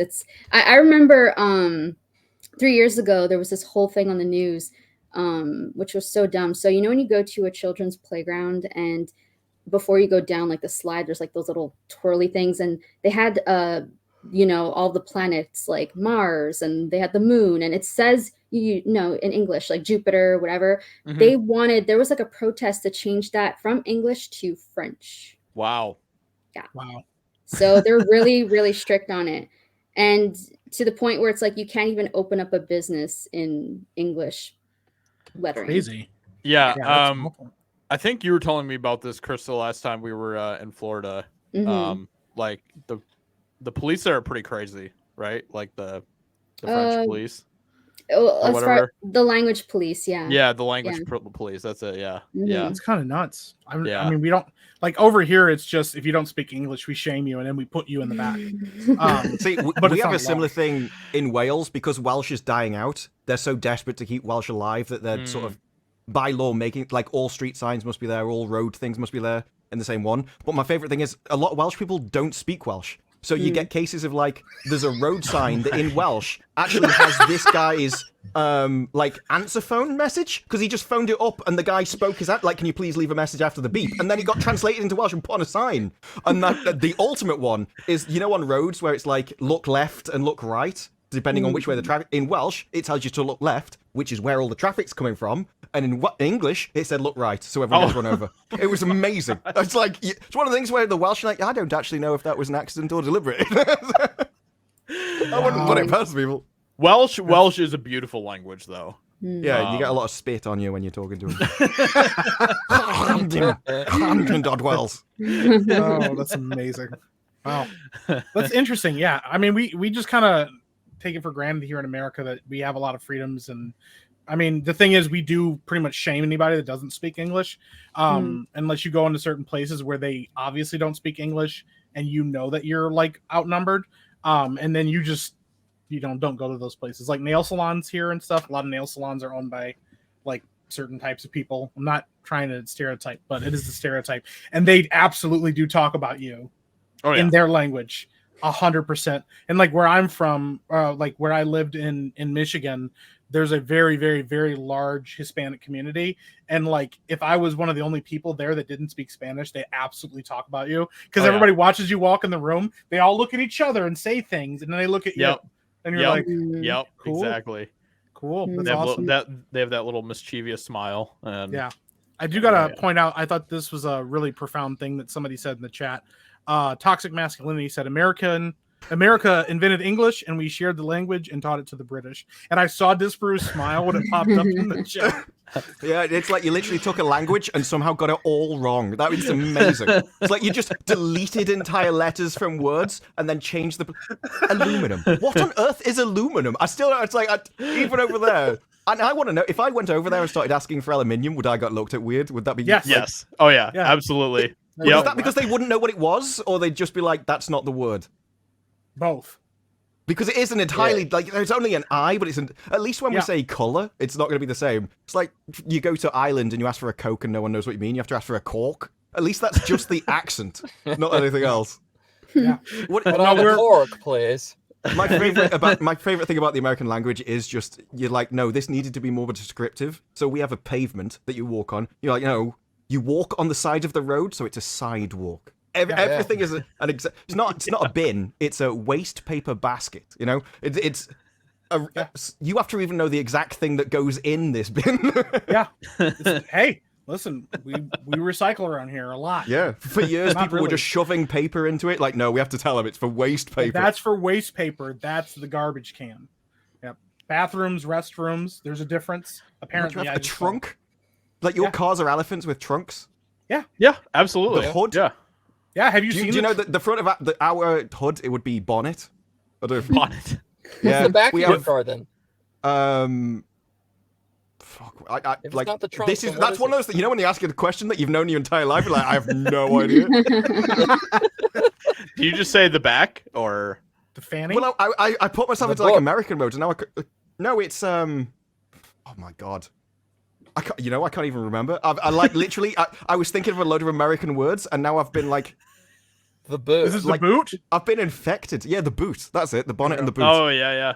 That's my favorite part. Is like we've corrupt. That's how bad American English is that it infects people because it's so broken. So. No, I had to put myself in an entirely different like frame of mind because you have like so funny. Buoys. That's so funny. Do you say buoys or buoy? One of them. I always forget which one's which for that one. Yeah, in the water. You call it a buoy. You have a buoy. Yeah, it's a buoy. Yeah, buoy. It's a buoy. No, it's a buoy. Here's my bonnet in my buoy. Yeah, lorry. What do you have? Oh, you have like trucks. What the hell's a lorry? You know, like the big, like pallet transporting trucks. Semi-trucks. Yeah, semi-truck. Yeah, we wouldn't call it a semi. If you went down and said, I'm going along with a semi, that's an entirely different, like, meaning over here. Poor Krista. So you call it lorry. Interesting. Lorry. Okay, well, were there anything like that for you, Krista? Like things that we call things here in America that are different in Canada? So, if there are, I can't really think of any right now, but I know like the way that we speak, like I know a lot of Canadians say a boot instead of about. A boot. Or I actually do not. I am probably like the only Canadian that doesn't say a. Chris is the most based Canadian in the world. Yeah, I know. What you talking An about? X-ray girl gets really Canadian sometimes and goes sorry, and it's like, what? It's sorry. No, sorry. I don't say sorry. I say sorry. So I'm really, it's like almost, and people say this all the time. Like they say you weren't supposed to be born in Canada. Like, well, what's my favorite? The worst part of that sentence. People come up to me and say you weren't supposed to be born. I was like, that is harsh. Yeah, I have Canadian relatives, and they're like very, very Canadian, and they are very different than even just the way that you talk, Krista. It's pretty funny. So yeah, you kind of you don't really have an accent all that much at all. No. I'm gonna be honest. I didn't know you were from Canada. Like when I had first met you, I thought you were somewhere in America, and you're like, "No, I'm from Canada." I'm like, "Wow, that's." Yeah. Do you have a French accent when you speak French? A French accent when I speak French? Yeah, like it's the dialect that I know how to speak that way. But the French in Quebec is so different than the French in France, and the same way goes for Italian speaking, like in North America versus in Italy. It's the dialect. So our French speaking is kind of like with a slang. So in France, they kind of hate that. Like they frown upon it. They think they think it's like literally how British people look at us. Yeah. Like, why do you drop the U in that word? Why did you say it? There's a load of like Chinese people and stuff that come over to study here, and they all get taught like Oxford English. Everything is exact, and they all come over as like, I thought I knew how to speak English until I came over here, and I was like, all right, mate. You're like, what? None of it even matters. That's amazing. Wow, that's really interesting. Yeah, I mean, over here we have a lot of weird accents and stuff, but I mean, like up in the UP there, eh? I mean, yeah. Hey there, hi there, ho there, guys. How are you doing today? Oh gosh, that's very Alberta. Alberta's very, very Canadian, and that's like we're having a good time up here, Oh my Really god. The weird thing Really is funny. about the UP, we crap on the UP a lot, and we should. All the time. They're literally connected to another state, and They're they belong basically to Canada. Michigan. But they also, people up there go, no, we're Canadian. And you're like, no, you're not. You're in Michigan. You're a Michigander. And they're like, well, we'd rather be from like Wisconsin or Canada, and it doesn't matter. Yeah. That's not how that works. It's so funny. It's so funny. Yeah. We drew a line, and now you belong to us. So. You really think you're from Canada, don't you? Yeah. Yeah. Yep. It's pretty funny. It's weird. I don't know. That's an Literally accent. having to That's Google like Michigan. my favorite accent. Huh? Oh, you have to go. Yeah. Oh, yeah. Because you probably just don't even. Yeah. It's a mitten. And then somebody was like, see that little dangly bit on top? That belongs to them too. Yeah. Yep. And somebody was like, wait, don't we get to say this? And they're like, no. Yeah, so they're not even connected. And it's really funny because like when I'm just like thinking about Michigan, just like, in general, I don't really think about the UP that much. you're just like, no, the UP doesn't matter. But it's funny because the Upers are the same way. They don't really think of the Lower Peninsula. Yeah, they really don't. It's so funny. And it's like funny. They hate us down here. the Lower Peninsula and the Upper Peninsula are literally connected by a 5-mile long suspension bridge. That's like a masterwork of craftsmanship. It's really actually kind of cool, but they really don't care about each other at all. No, they really don't like us at all, and we don't really like them at all. Either. I mean, especially the further up you get into the UP, like it's like Cope Harder chumps. Yeah, like around like Mackinac City, like they're kind of used to Lower Peninsula Michiganders coming up there all the time. But the further you go up, they really give you a stink eye. Mackinac City is technically the Lower Peninsula, but St. Ignace is Upper Peninsula. So yeah, and this little thing up here belongs to us too, because America was like, I think all of that's fine. Like it's not connected to us. My favorite thing is the island on the border is literally called Sugar Island, and I'm like, that's so American. Yeah, it's like, we're like, no, we want the sugar, and then we don't care after that bit. Yeah. What's also weird is like we're really close. There's like a section in Detroit that you can just like straight up swim to Canada. It's not like the gap is like really small. I was there watching a sports game, and you can like look across the water, and there's just a ton of Canadian flags just flying in the wind, and I'm like, wow, there's Canada right there. Yep. So it's pretty dope. Yeah, we're that's next door neighbors. Yeah. This probably. What's that, Ben? Quebec. Where's Quebec in Canada? Is that like close to us?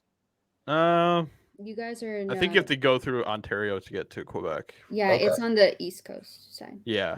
So I'm trying to dox but you're not on the west side of Canada though. No. Okay. The So weird part of technically you are Canada. closer than I the west side. I kind of wish I was on the west side because then it would be not as cold. Oh yeah. Oh, that's fair. It's always cold there, isn't it? Not always cold. We have our 4 seasons, but our summers are very hot. To put into perspective, Dallas was the same temperature as it was in Quebec. That's like awful. Yeah. So it's really cold and it's really hot.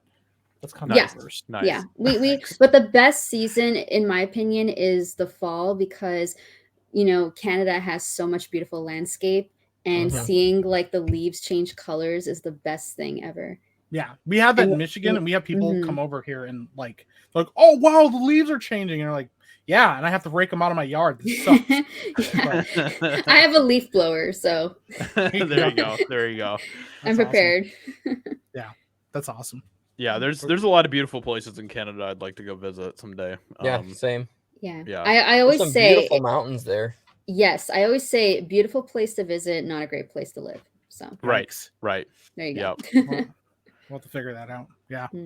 Yeah. I mean, how on earth do you pronounce the name that I've just put in the private chat? Because apparently that's in Canada. And I'm looking at this whole region, I don't know how to say any of this stuff. Where in Canada is this? Let me see. It's next. Well, it's not that place. That's not I think that's Quebec. That is still Quebec, yeah. Because it's next to a place that's called Newfoundland and Labrador. It's like we're going to call it something, and then it's my dog. I just like my dog. I'm just going to call it after that. It's like, there's so many strange names. I haven't heard of it. I'm like fascinated.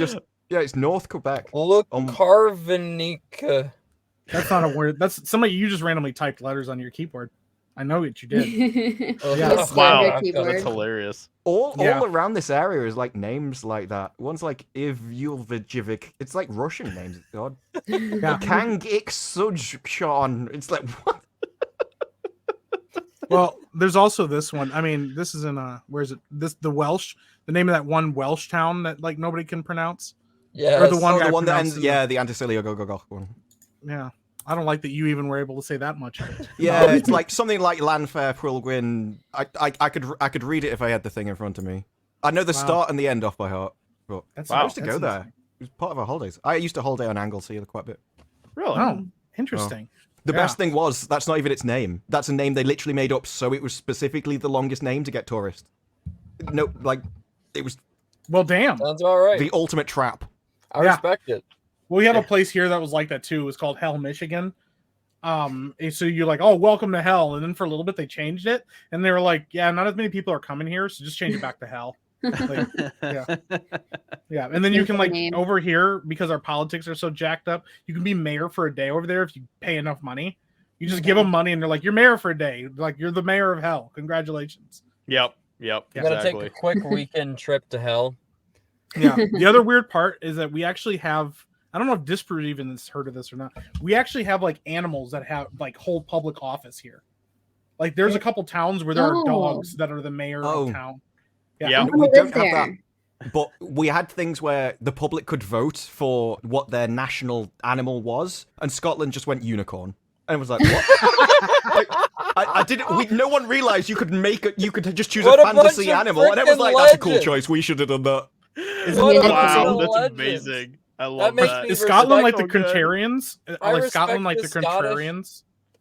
Well, no, it's more the fact that if you, it was just I think the others may have like structured it a bit more. Do you want one of these? Because like Welsh have a dragon anyway and that kind of stuff. But if you ask the public, they come up with the best name. It's like, what was it, a research boat? They asked the public to name it. They just went Boaty McBoatface. Boaty McBoatface. Like, no, we can't do that. Tens of thousands of boats. I respect the Scottish so much more for that now. Yeah. What about the legends? That's really funny. They're like unicorn. Everybody's like, "Wait, was that an option?" And they're like, everyone was just stunned. Yeah, well, we don't that if we could. I love that. We don't really get to pick our national animals and stuff. I think here it's a deer, isn't it? A white-tailed deer. The nation's animal? Yeah, no, the state animal. No, that's Wolverine, Mike. Is our state animal the Wolverine? I thought it was a white-tailed deer. Yep. And then the robin. Our bird is a robin, right? Yeah. Well, it's a state game animal. That's why it's a state symbol. But yeah, it's on our flag. On our robin's Michigan our state flag. bird, and the state animal is a Wolverine. Yeah, which is weird because we barely have them, but we have a lot of deer. And it's funny because the turkey was going to be our national bird at one point. Yeah. And then we were like, well, the bald eagle's a lot cooler. So the bald eagle. Plus we eat the turkey. So every year we make it a national thing where president has a turkey and he goes, we're not going to kill this one this year. Everybody goes, yay! And then they still kill it. And then they go home and slaughter their own turkeys. Actually, on the subject of turkey for Thanksgiving, how do you guys like it? I don't. Turkey. How do I like turkey? Turkey's the freaking worst meat out there. Because you said, how do I like it? And then my brain went in a very different direction. To give you an example, like my family, we wrap all of it in bacon and then we like put that in the oven. Well, this is the thing with turkey. Everyone's like, well, to make it, you've just got to cover it in nicer food. And it's like, well, yeah. Well, it's really nice if you put other birds inside that bird, and then you can just have 3 birds. So they actually give it some flavor and juice. Yeah. Turducken is one of the best things ever, though. No, it's not. Yes, it is. I actually I like turkey when it's like a deli meat, but when it's just like every year whenever I have turkey for Thanksgiving, it's terrible. Like I just roasted turkey. Yeah. Like, and I've had so many people that are like, oh well, you haven't tried my turkey, and then I try their turkey and it's like it sucks. Yeah, because people say it's dry and like, well, mine's moist, and they're like, but it still tastes like turkey. That's your problem. It's like, you could have a steak. I also think that turkey is like a pretty naturally dry meat, unfortunately, and there's not a whole lot. Ham. Yeah, ham is delicious, dude. Pork in general is just amazing. Yeah, well, that's the problem if you're an animal that tastes nice. Do you wrap it? Is it Canadian bacon or real bacon? So isn't Canadian? It's so dumb that I even have asked. But ham. No. I was gonna say, isn't Canadian bacon? No, sorry, I'm thinking of maple bacon because there is such a thing as that. Yeah, where it tastes like maple syrup. Oh no, yeah, no. It's just No. Canadian bacon here. That sounds like an abomination. No, it's regular bacon actually that we use. Like the little salty. Yeah. Slit. Honestly, we just go for something cheaper because bacon's expensive. That's fair. So we just if you have to like wrap this huge turkey in all bacon, we just buy the cheaper pack. So. Yeah. Well, here somebody was like, "We have a really cool idea. What if we take a turkey and we shove a chicken up its ass, and then we shove a duck up that ass, and then bake that?" And people are like, "It's probably better than just turkey." I'm surprised you guys are just. Duck. Yeah, I'm surprised you guys are like talking about turkey this way because like American Thanksgiving is like known for like these big feasts, and you would think that you guys would be on that train though. Well, what's weird about it? What's weird is it's a tradition, and when we were kids, we all thought the adults liked it, and then as we got older, we realized all the adults hated it, but we were trained to keep making it. So now, do you eat Brussels sprouts? Oh yeah. No. I love sprouts over here as a Christmas tradition, and nearly everyone I ever speak to over here hates devil's them. cabbage. It's awful. But they still have them at Christmas, and it's so horrible. All the farmers over here are specifically breeding Brussels sprouts to not have the chemical in, which nobody likes. So they're saying, no, you should eat them now because it's not like it was 20 years ago when they were horrible. It's like, but you've been a Brussels sprout farmer for decades. He's like, yeah, nobody liked them then, but we're trying to make them so they could be edible. It's like, oh, it really depends on how you cook them. Yes. No. Yeah. I've had some Brussels sprouts that literally are so good. Like pan-fried Brussels sprouts are amazing. Pan-fried Brussels sprouts with like bacon. Oh my and gosh. like cooked in bacon grease and stuff. It's delicious. Might as well just eat bacon. Yeah, exactly. Well, once you've made it taste like another food. Yeah, that's exactly my point. And like, well, it doesn't taste like a Brussels sprout. But people use seasonings for all sorts of different kinds of food. Like people season steak. Yeah, but like you're seasoning it, you're not making it taste like a different food. Yeah, but like, I mean, it is just basically like a type of seasoning. It's just in the form of like a fat. Well, there's some restaurants that just season with salt and pepper, and that's it. Yeah, exactly what I was gonna say. Like it's just plain salt and pepper. I don't know. I think you guys are just trying to justify eating Brussels sprouts. Also, over here, the weird thing about the Thanksgiving meal, the reason it's such a big feast is because nobody wants to eat the turkey. We take like 2 slices of turkey, and then it's like a ton of mashed potatoes, a ton of like mac and cheese, everything else, and it's all around. Yeah, green bean. We just all around the turkey. Yeah, and then what you do is though. you take a piece of the turkey and then you smother it and everything else and eat it. And you're like, oh, I guess that's good. You literally have to mask turkey so hard to make it even edible. What? Oh my goodness. Yeah. Well, see, here's the thing is like I always like admired like the American styled Thanksgiving, and for the first time I've tried because we never had cranberry sauce. Because Americans are fat. I tried cranberry sauce for the first time not long ago when we were in Orlando because we had we went to a restaurant where it was like all you can eat Thanksgiving food. I went with Jay and he's like, have you ever tried cranberry sauce? And I'm like, wait, no, I haven't. Let me try it. It was pretty good, but we don't have the big feast, which I love. Yeah, I literally on Thanksgiving I will literally take the turkey and then put everything else that we possibly have to eat on top of the turkey and then just eat it that way. So what are the side dishes then? If I can correct, like, let me see if I can guess them. So, okay. Mashed potatoes is obvious. Oh, yeah. Is something, stuffing, right? Stuffing. Yes. Yeah, they make us eat that too. Yeah. I don't like stuffing. No, stuffing's gorgeous. Well, it depends on the sauce. stuffing. Yeah. Cranberry sauce too. Yeah. And a green, I'm going to say green beans. Yeah, green bean casserole. That's a green bean casserole is pretty big. Yeah, casserole. Okay, it's like the problem is like if you do it right, some of it's like some stuff can be really good. Most people don't make it from scratch. They get it out of a box and then they shove it up the turkey and they go eat it. Oh and you're like, I don't even like it from scratch. Oh no, which one? I don't know. I just stuffing. I'm just not a fan of stuffing. Yeah, I'm not either. We also make like sweet potato casserole. I don't know if you've ever had that before. That's so sweet good. potato casserole with ginger snaps and stuff. It's like mashed sweet potatoes, but with like marshmallows on top of it, like melted in the oven.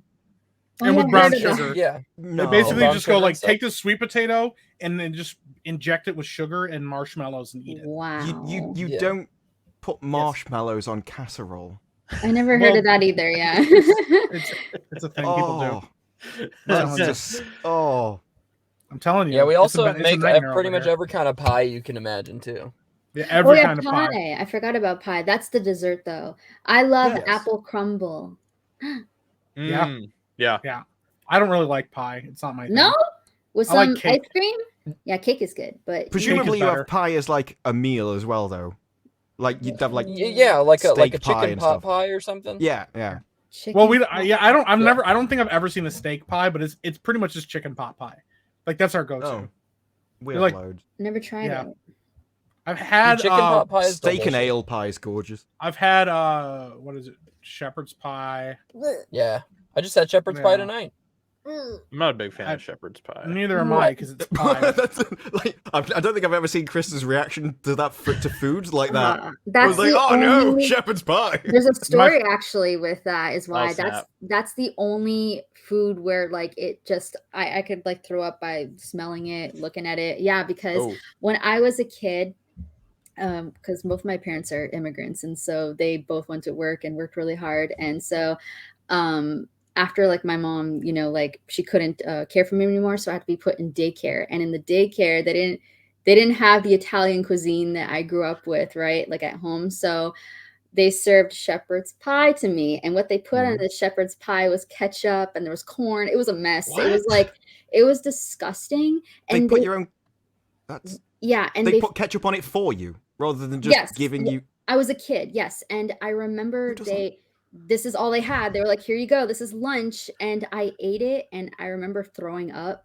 Oh yeah. Yeah, and That'll do it. It kind of like stuck with me, and Yep. then I remember like when I was a kid, and then like months later, I smelled shepherd's pie. Like I remember the smell, and I got so queasy. And ever since then, I hate shepherd's pie. I hate it. I hate it. So, Yeah. You know what? I can understand that. I can really fair. understand that. That would be a horrible thing to have to throw up. That's understandable. Yeah, I can't eat Yeah. summer sausage anymore because of that same type of situation. Mm. I ate, I'm the other way. I ate like this.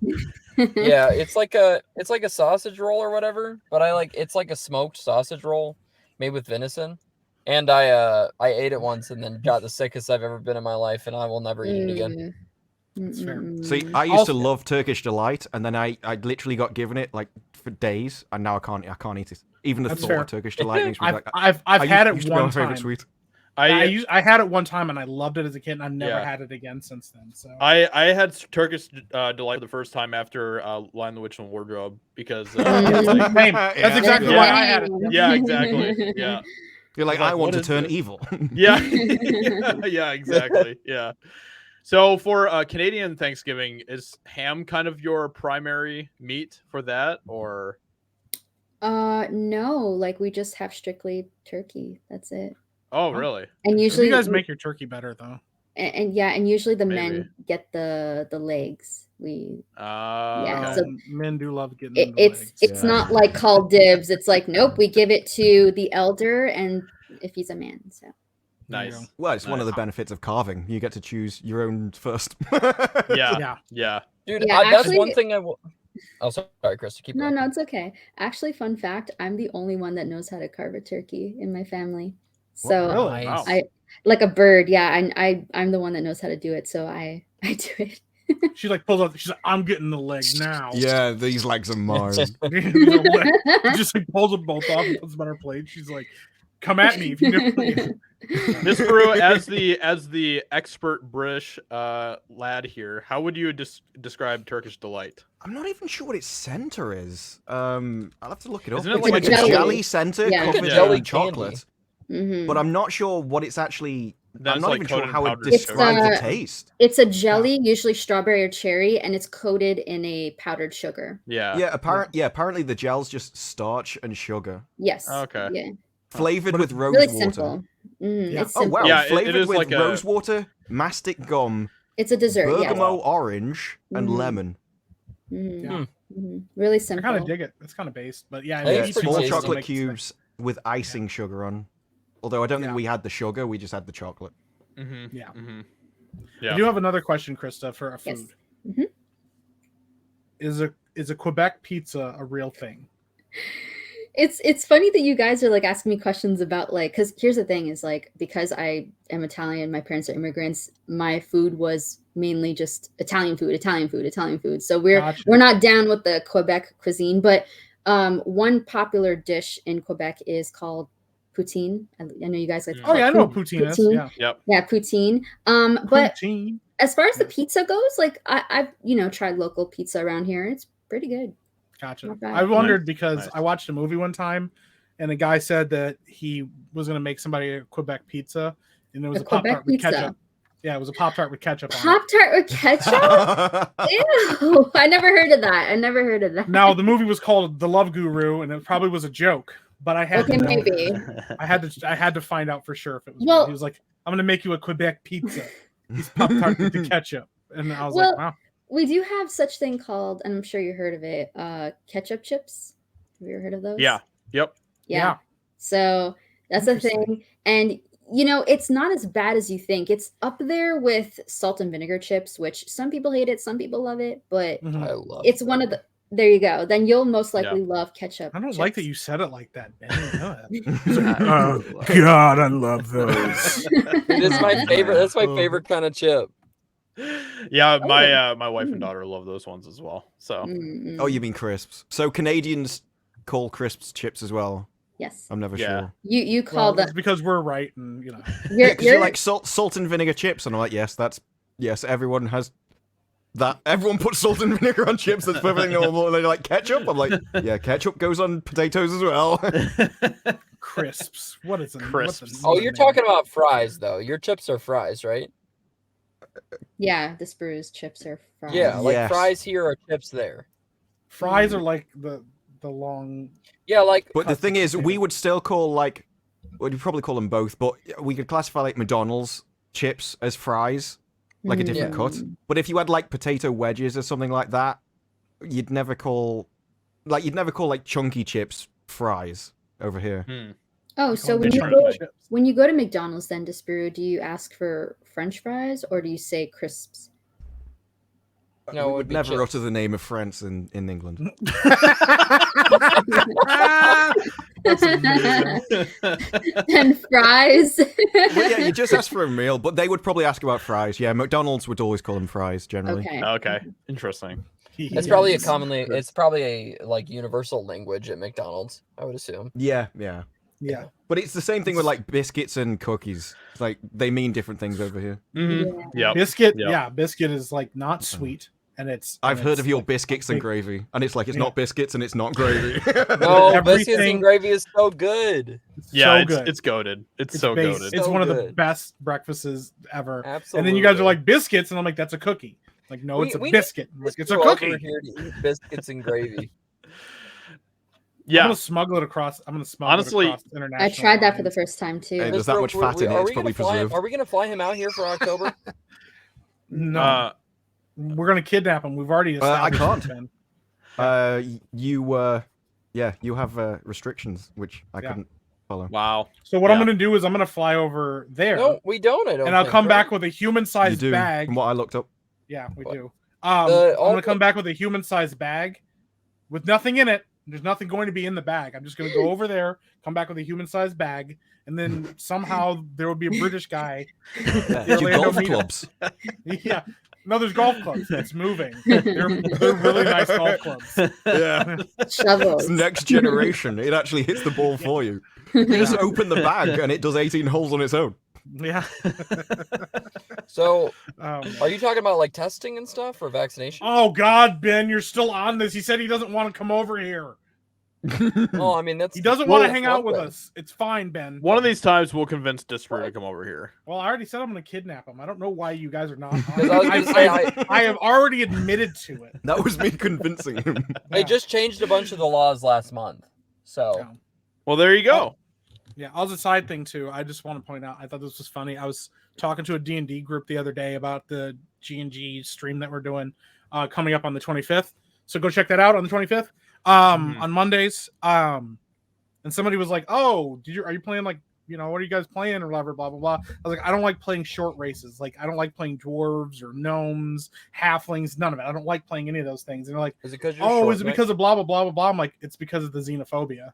Like I just absolutely am against those races. I don't like them. I don't like playing as them. I'm not particularly fond when they're around either, but at least I don't have to play them. And somebody's like, well, maybe it's because, and I was like, sure, whatever deep reason you want to come up with, or it could just be the xenophobia, which is like I've told you, like, yeah. So Krista mentioned something just like a little bit ago. You had biscuits and gravy for the first time when you came here, right? Yeah. I tried. Look how excited she is. Oh, last month actually. Okay. What did you think? They were from Cracker Barrel, so it was really good. I tried it in both gravies, so like the regular gravy, and it was delicious. Nice. Okay, I will say. What's the regular one? Because I heard one that was made with milk and fat. Yeah, I believe it was that one. It was a white gravy. Yeah, it was a white food. Yeah. Yeah. Delicious. So good. So good. Okay, Krista, I will say this.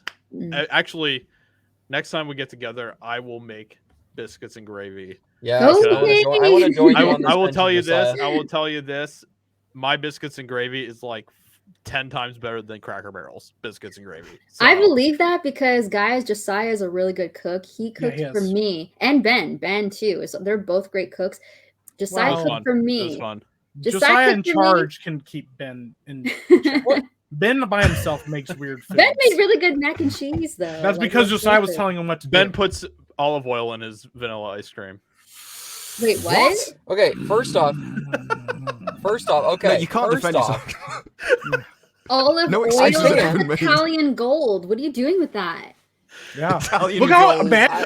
Listen, it's amazing that Jeremy. Krista like sat up straighter. She's like ready to just. Jeremy was like, I kind of like Ben, and Krista was like, wait a minute. That was the thing. It's like I'm going to shame you now.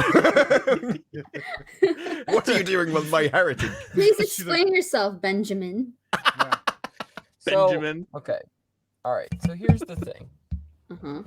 As a kid, I was always fascinated with cooking and/or interesting cuisine, and so I always have experimented with stuff.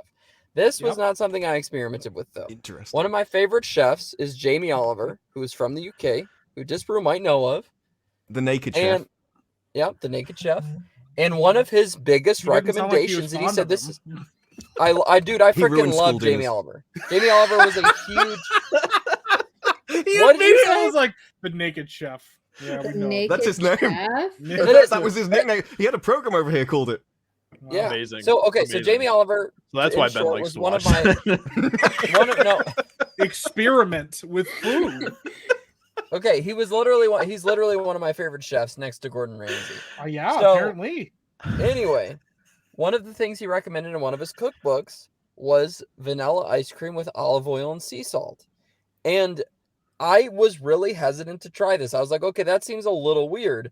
And he was like, this is actually delicious. And I think that it would, he tried it somewhere and they loved it. I can't remember where it was.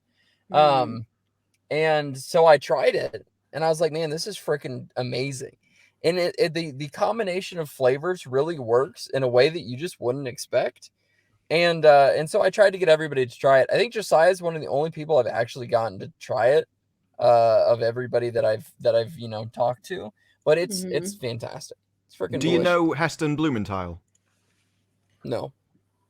He's a British chef who specializes in stuff like that. Like his entire brand is, I find weird stuff that shouldn't fit together, and everyone likes it. So yeah, if you look him up, you'll probably like his stuff because all of that is like weird food, but like. I think he was the first one to put together like Korean chocolate and stuff. He likes to make that's awesome. Weird things. See, it's like the thing is, I can cook conventionally. However, I do like to experiment with flavors, and I like to think that I have a relatively good palate when it comes to food. And so, I mean, that's one of the reasons I was going to go to culinary school for the longest time and decided not to. So, why I don't not? know what Disper said. He said, I also have a tongue.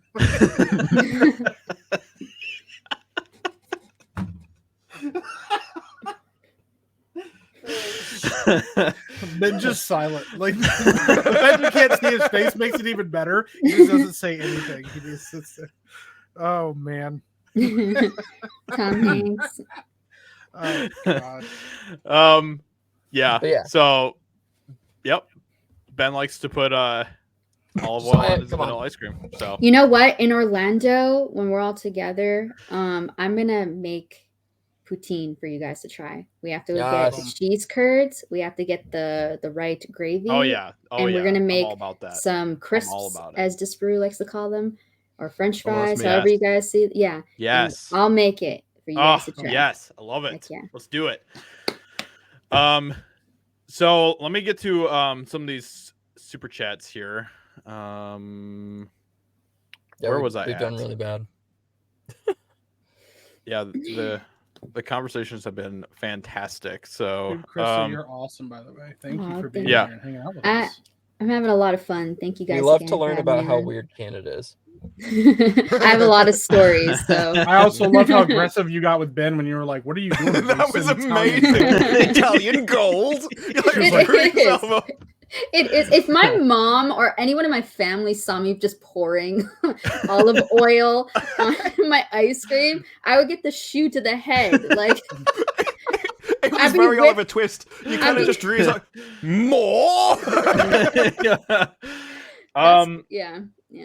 Ian So Forth, thank you for the 20-pound super chat. My least favorite character in Wheel of Time was Vince McMahon, as he says. So thank you, Ian. Appreciate that. Jakey Eats Bacon, thank you for the $5 super chat. Does Josiah pronounce the U's for words Brits spell differently in chat with Disparu? Sorry, what Sure. was that? I Does don't know. Josiah pronounce the U's for words Brits spell differently in chat with Disparu? I don't know. Are there actually exactly. words which change pronunciation with the U? I'm not sure there are. I don't know. Probably. I mean, not really. No. We just take them out because It's just a waste of. I mean, we have to yeah, write It's them. aluminum and aluminium that's the biggest one, I think. we Is that just like to make our words a little bit shorter. You know, it's easier to write that way. Lazy. We're So, lazy. Yeah. Let's see. Someone here. stole them. We ran out.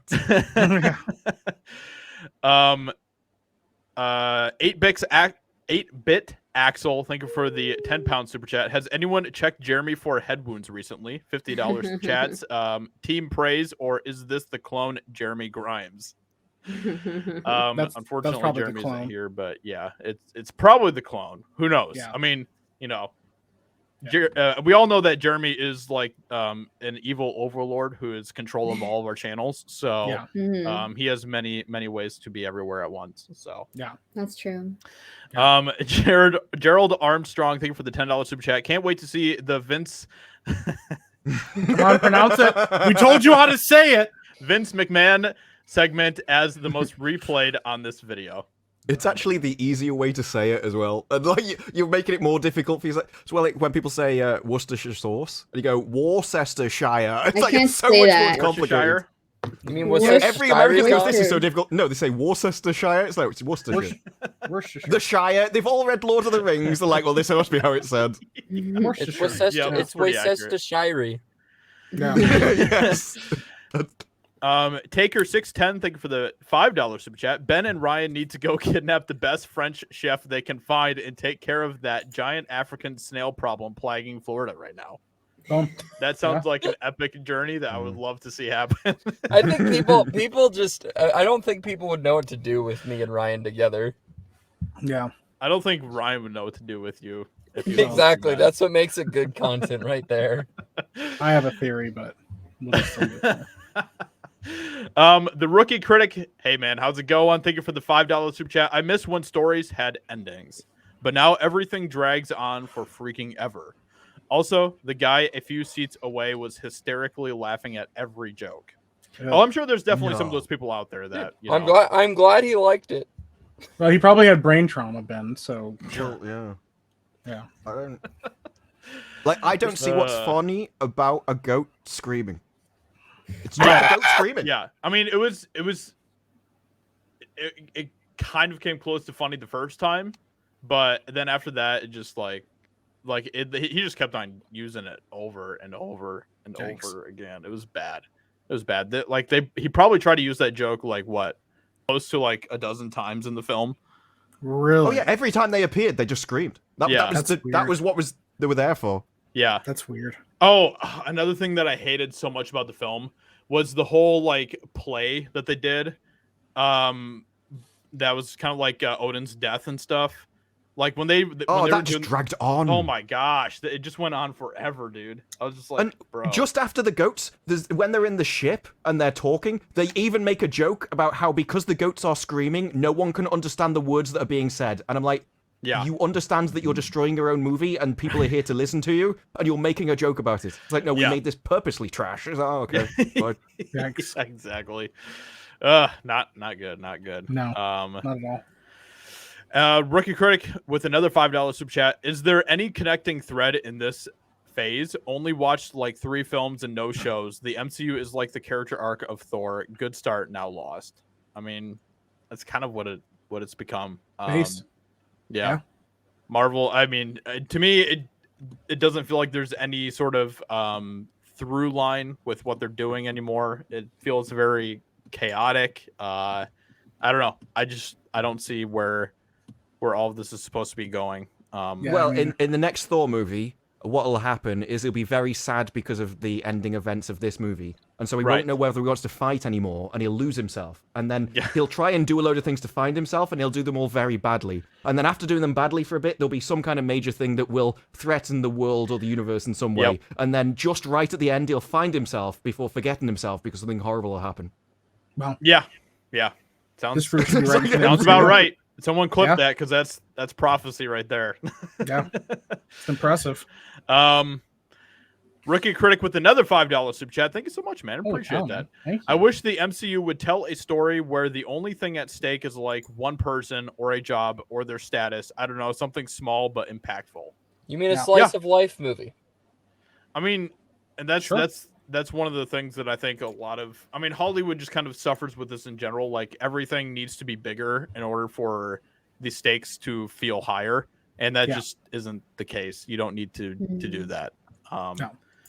So, but they continue to do it. And I wish that we would kind of get back to the time when we had just smaller character stories. But, you know, at the same time, Hollywood in general is creatively bankrupt. And honestly, Marvel's just kind of creatively bankrupt as well in a lot of ways. So I don't really see that happening anytime soon. So that's always made me laugh about the Arrowverse, was that in Arrow, because he was just human, he was only ever fighting like basic humans, and then you just go to another city where the Flash is, and he's fighting metas who are all, only the Flash could beat these people. Like, what if those metas just went to the Arrow? They'd kick his ass. He wouldn't be able to do anything about it. That is really funny. That's really funny. That actually is really good. Yeah, it's like if you have to beat Batman, just move. Just go to a different city. You'll be fine. Yeah, exactly. Yeah.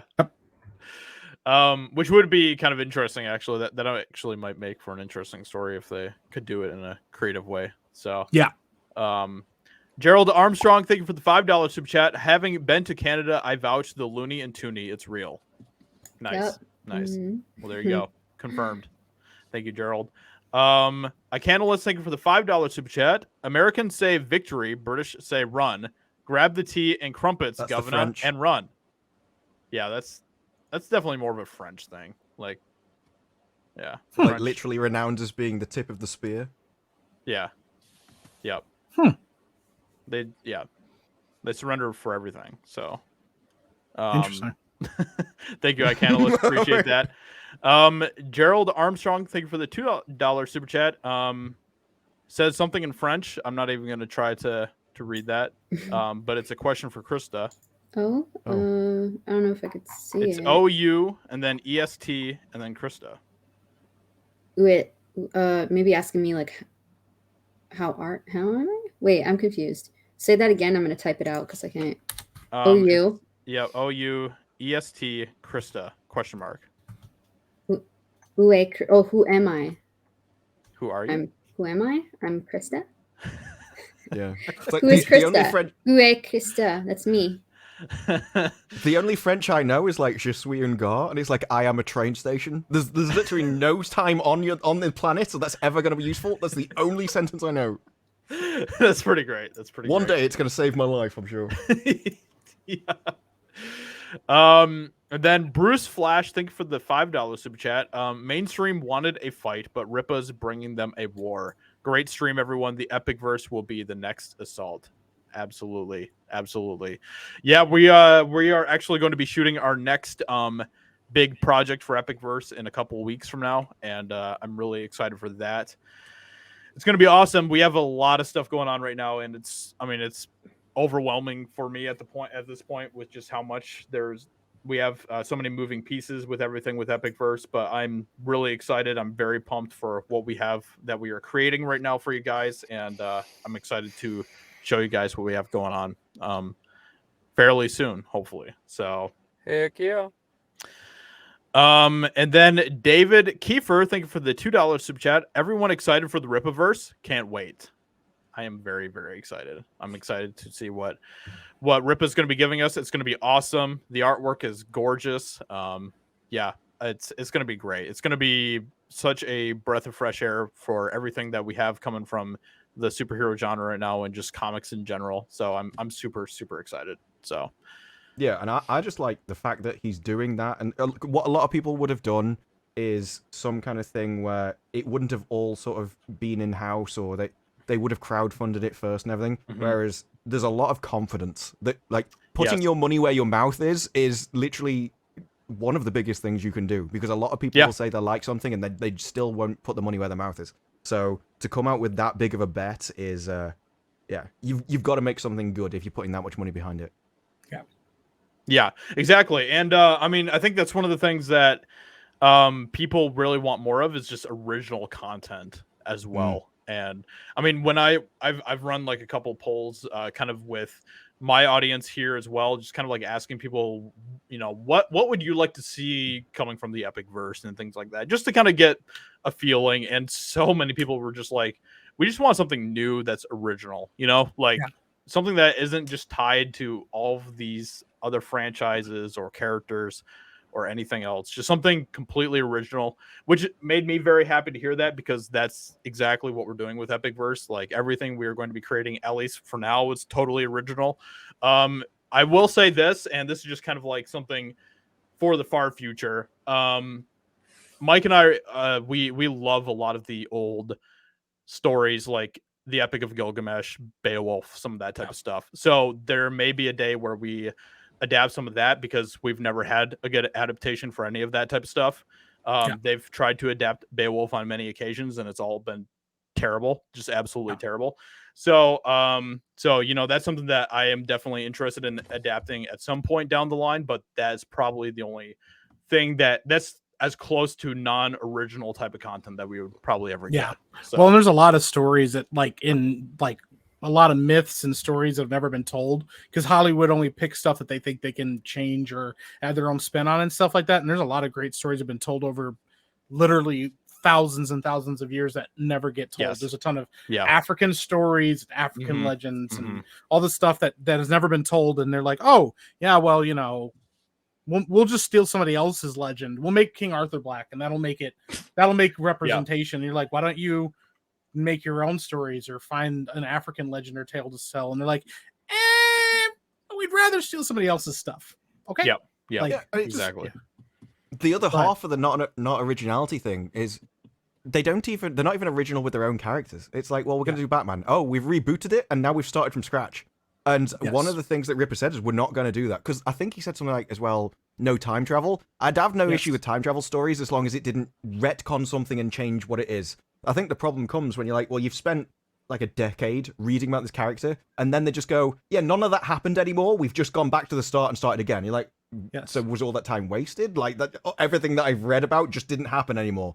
It's very, what was it, Dallas? I've just woken up in the shower and everything's gone back to how it was before, and none of the events that you watched happened. Yeah, nobody likes that. So that's what I liked about his fundamental rules. He knew what people wanted because he was one of those people. Yes, absolutely. Yeah, and that's the thing. I mean, it challenges you as an artist to go, okay, cool. I cannot fall back on changing something that I've done before. I cannot rely on nostalgia. If a storyline ends, I need to come up with a new idea or a new storyline. And it also gives you room for, if a character has finally finished their story arc, let them go and move on to something else. Yeah. It's a challenge to constantly come up with new ideas and new things and go in different directions. It's ridiculous how many times literally we watched them go do the New 52 and then that didn't work, and so they rebooted it again. You know, like, I mean, you know, they did Flashpoint. How many times have they gone back and redone the whole thing with DC? You know, and now they're doing the whole the Justice League dies. You know, and they're getting replaced by all these younger superheroes that nobody wants to see. You know, so yeah. I don't know, man. Exactly. Exactly. Yep. And then we have a $10 super chat from your Barmy. Thank you for the $10 super chat, and it's just a J and an arrow. So, yeah, J moving up. Yeah. That's what we'll. That's how I'll interpret that. So, thank you. Yeah. So yeah, I think that's about it. That was a great stream. Thank you, Krista, for coming on. We appreciate it. Yeah. What do you have going on, Krista? What's happening in Krista's world? I am trying to start up my YouTube channel again. So I've been doing a lot of live streaming. In fact, I have a live stream in 20 minutes on my channel. Oh, wow. Nice. Yeah, it's just going to be me talking. I'm doing like random streams at nighttime. Just, you know, you're just like sleeping. Well, not sleeping, but laying in bed and you can't sleep. And you're thinking about like so much stuff. Like your mind is just running like 100 miles per hour, and you're thinking about like, you know, are there aliens in the world? And if they are, like those type of thoughts, that's my stream that I like to do late at nights. It's just that's like awesome. Overthink about certain things. So yeah, just if you want to check me out, it's Krista Nova everywhere. That's where you can find me. 2 V's. 2 V's. Yep. Let me drop a link to your channel here. Thank you. Yeah, and then Mike, what do you got going on? You always check me out on my Twitch. We're rocking. I've been enamored by this game called Naraka Blade Point, and I've been playing a lot of it, and I'm gonna keep playing more of it. I got a couple other. I got some interesting stuff. I got some artwork and stuff. I'm gonna kind of revamp some new stuff on my channel soon, and then probably in the next month, YouTube channel is getting launched. So we're gonna pull the trigger on that because people keep yelling at me to do it, and I keep putting it off. So yeah, we're gonna do that, and that'll be a big thing. You can catch me here every Saturday, hanging out with my boys, you know, talking about awesome stuff and having awesome guests like Krista, you know. So yeah, you can check me out there, and then yeah, keep an eye on, you know, Epic Verse podcast every Monday, Wednesday. Got a lot going on. Just a lot. It's a lot. Okay. Yeah. But then also keep your eye on Epic Verse Studios because we got some really dope stuff coming. So. Yes. Yeah. Absolutely. But yeah, I'm excited with all of that. Disbrew, what do you have going on? Yeah, Disbrew on YouTube. I think what you're about to see very soon is an increase in the whole Rings of Power stuff, because I think it's at SDCC they're going to do a new trailer. So that is going to be interesting. Until then, I'm just probably going to bitch about whatever's in the news. But I have a feeling after the SDCC stuff, you'll see all of Rings of Power start hyping up, as it's very, very soon after that, like a month away, that Rings of Power is going to come out. And then, the whole Rings of Power month, there are so many trash series all being released at the same time. It's going to be very interesting to see which one wins. And winning for me means something very different than actually being good. Oh, man. Yeah, you're crushing over there, Disbrew, so it's gonna be awesome. Yeah.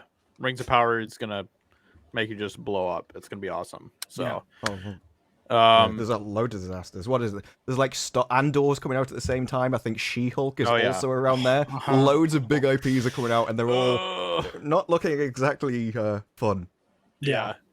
Disbrew says with a mischievous. Oh, it'll be fun for me. Yeah, it's like it'll be fun for me. He's just looking over him like, so much content, so little time. Yeah. And then Benology. Hey, it's me. You can just find me we know like a goat at random times. And you can find me on Twitter and YouTube at the same name. And you know, I'm hoping to also make more YouTube content, especially with some of the new shows coming out. So we'll see how it goes. Yeah. We will see. We will see. And then you can find me here every Saturday and on the Epic Verse podcast Monday and Wednesday, and also on the season 2 of Geeks and Gamers Advanced D&D, if that's something you're interested in. So come watch me roleplay as a watch me roleplay as a lawful good wood elf. You picked lawful good. Yeah. Are you insane? No. Yeah, you are. Yes, you are. Oh, just watch. Just watch. Watch Yeah, you get beat to death by the rest of the party because It's you the saw only what we good did character. to The rest of the party. Yeah, you. They're the rest not of the good party people, literally Ben. has all put on their favorite person yet in the party. Ben, you're gonna die. They're going to kill you. Did you see what we did to Ryan's character? And he we'll wasn't find evil. We'll find Did you out. see what happened to my character? I played a lawful good character, find- and he died and came back evil. Yeah, you lasted one game. One We will game. find out. No. We will find out. We will find out something, all right. You keep So- saying that like right. it's going to be a thing, but yeah. And then just to let you know, chat, all of the live streams that we are doing here for Epic vs. Live are after they go live here. I am transporting them over to the More JosiahRises YouTube channel, so you can go check that out if you want to. In case you missed one of our shows here, you can go watch it over there after it is finished over here. So I put a link to that in the chat. So with that being said, thank you so much, everyone, for coming out. We appreciate you all so much. Thank you for all of the love, the super chats, and just being here. We really do appreciate you guys so much. So thank you so much, and we will catch you all in the stream next week. Yeah. Bye. Bye. See ya.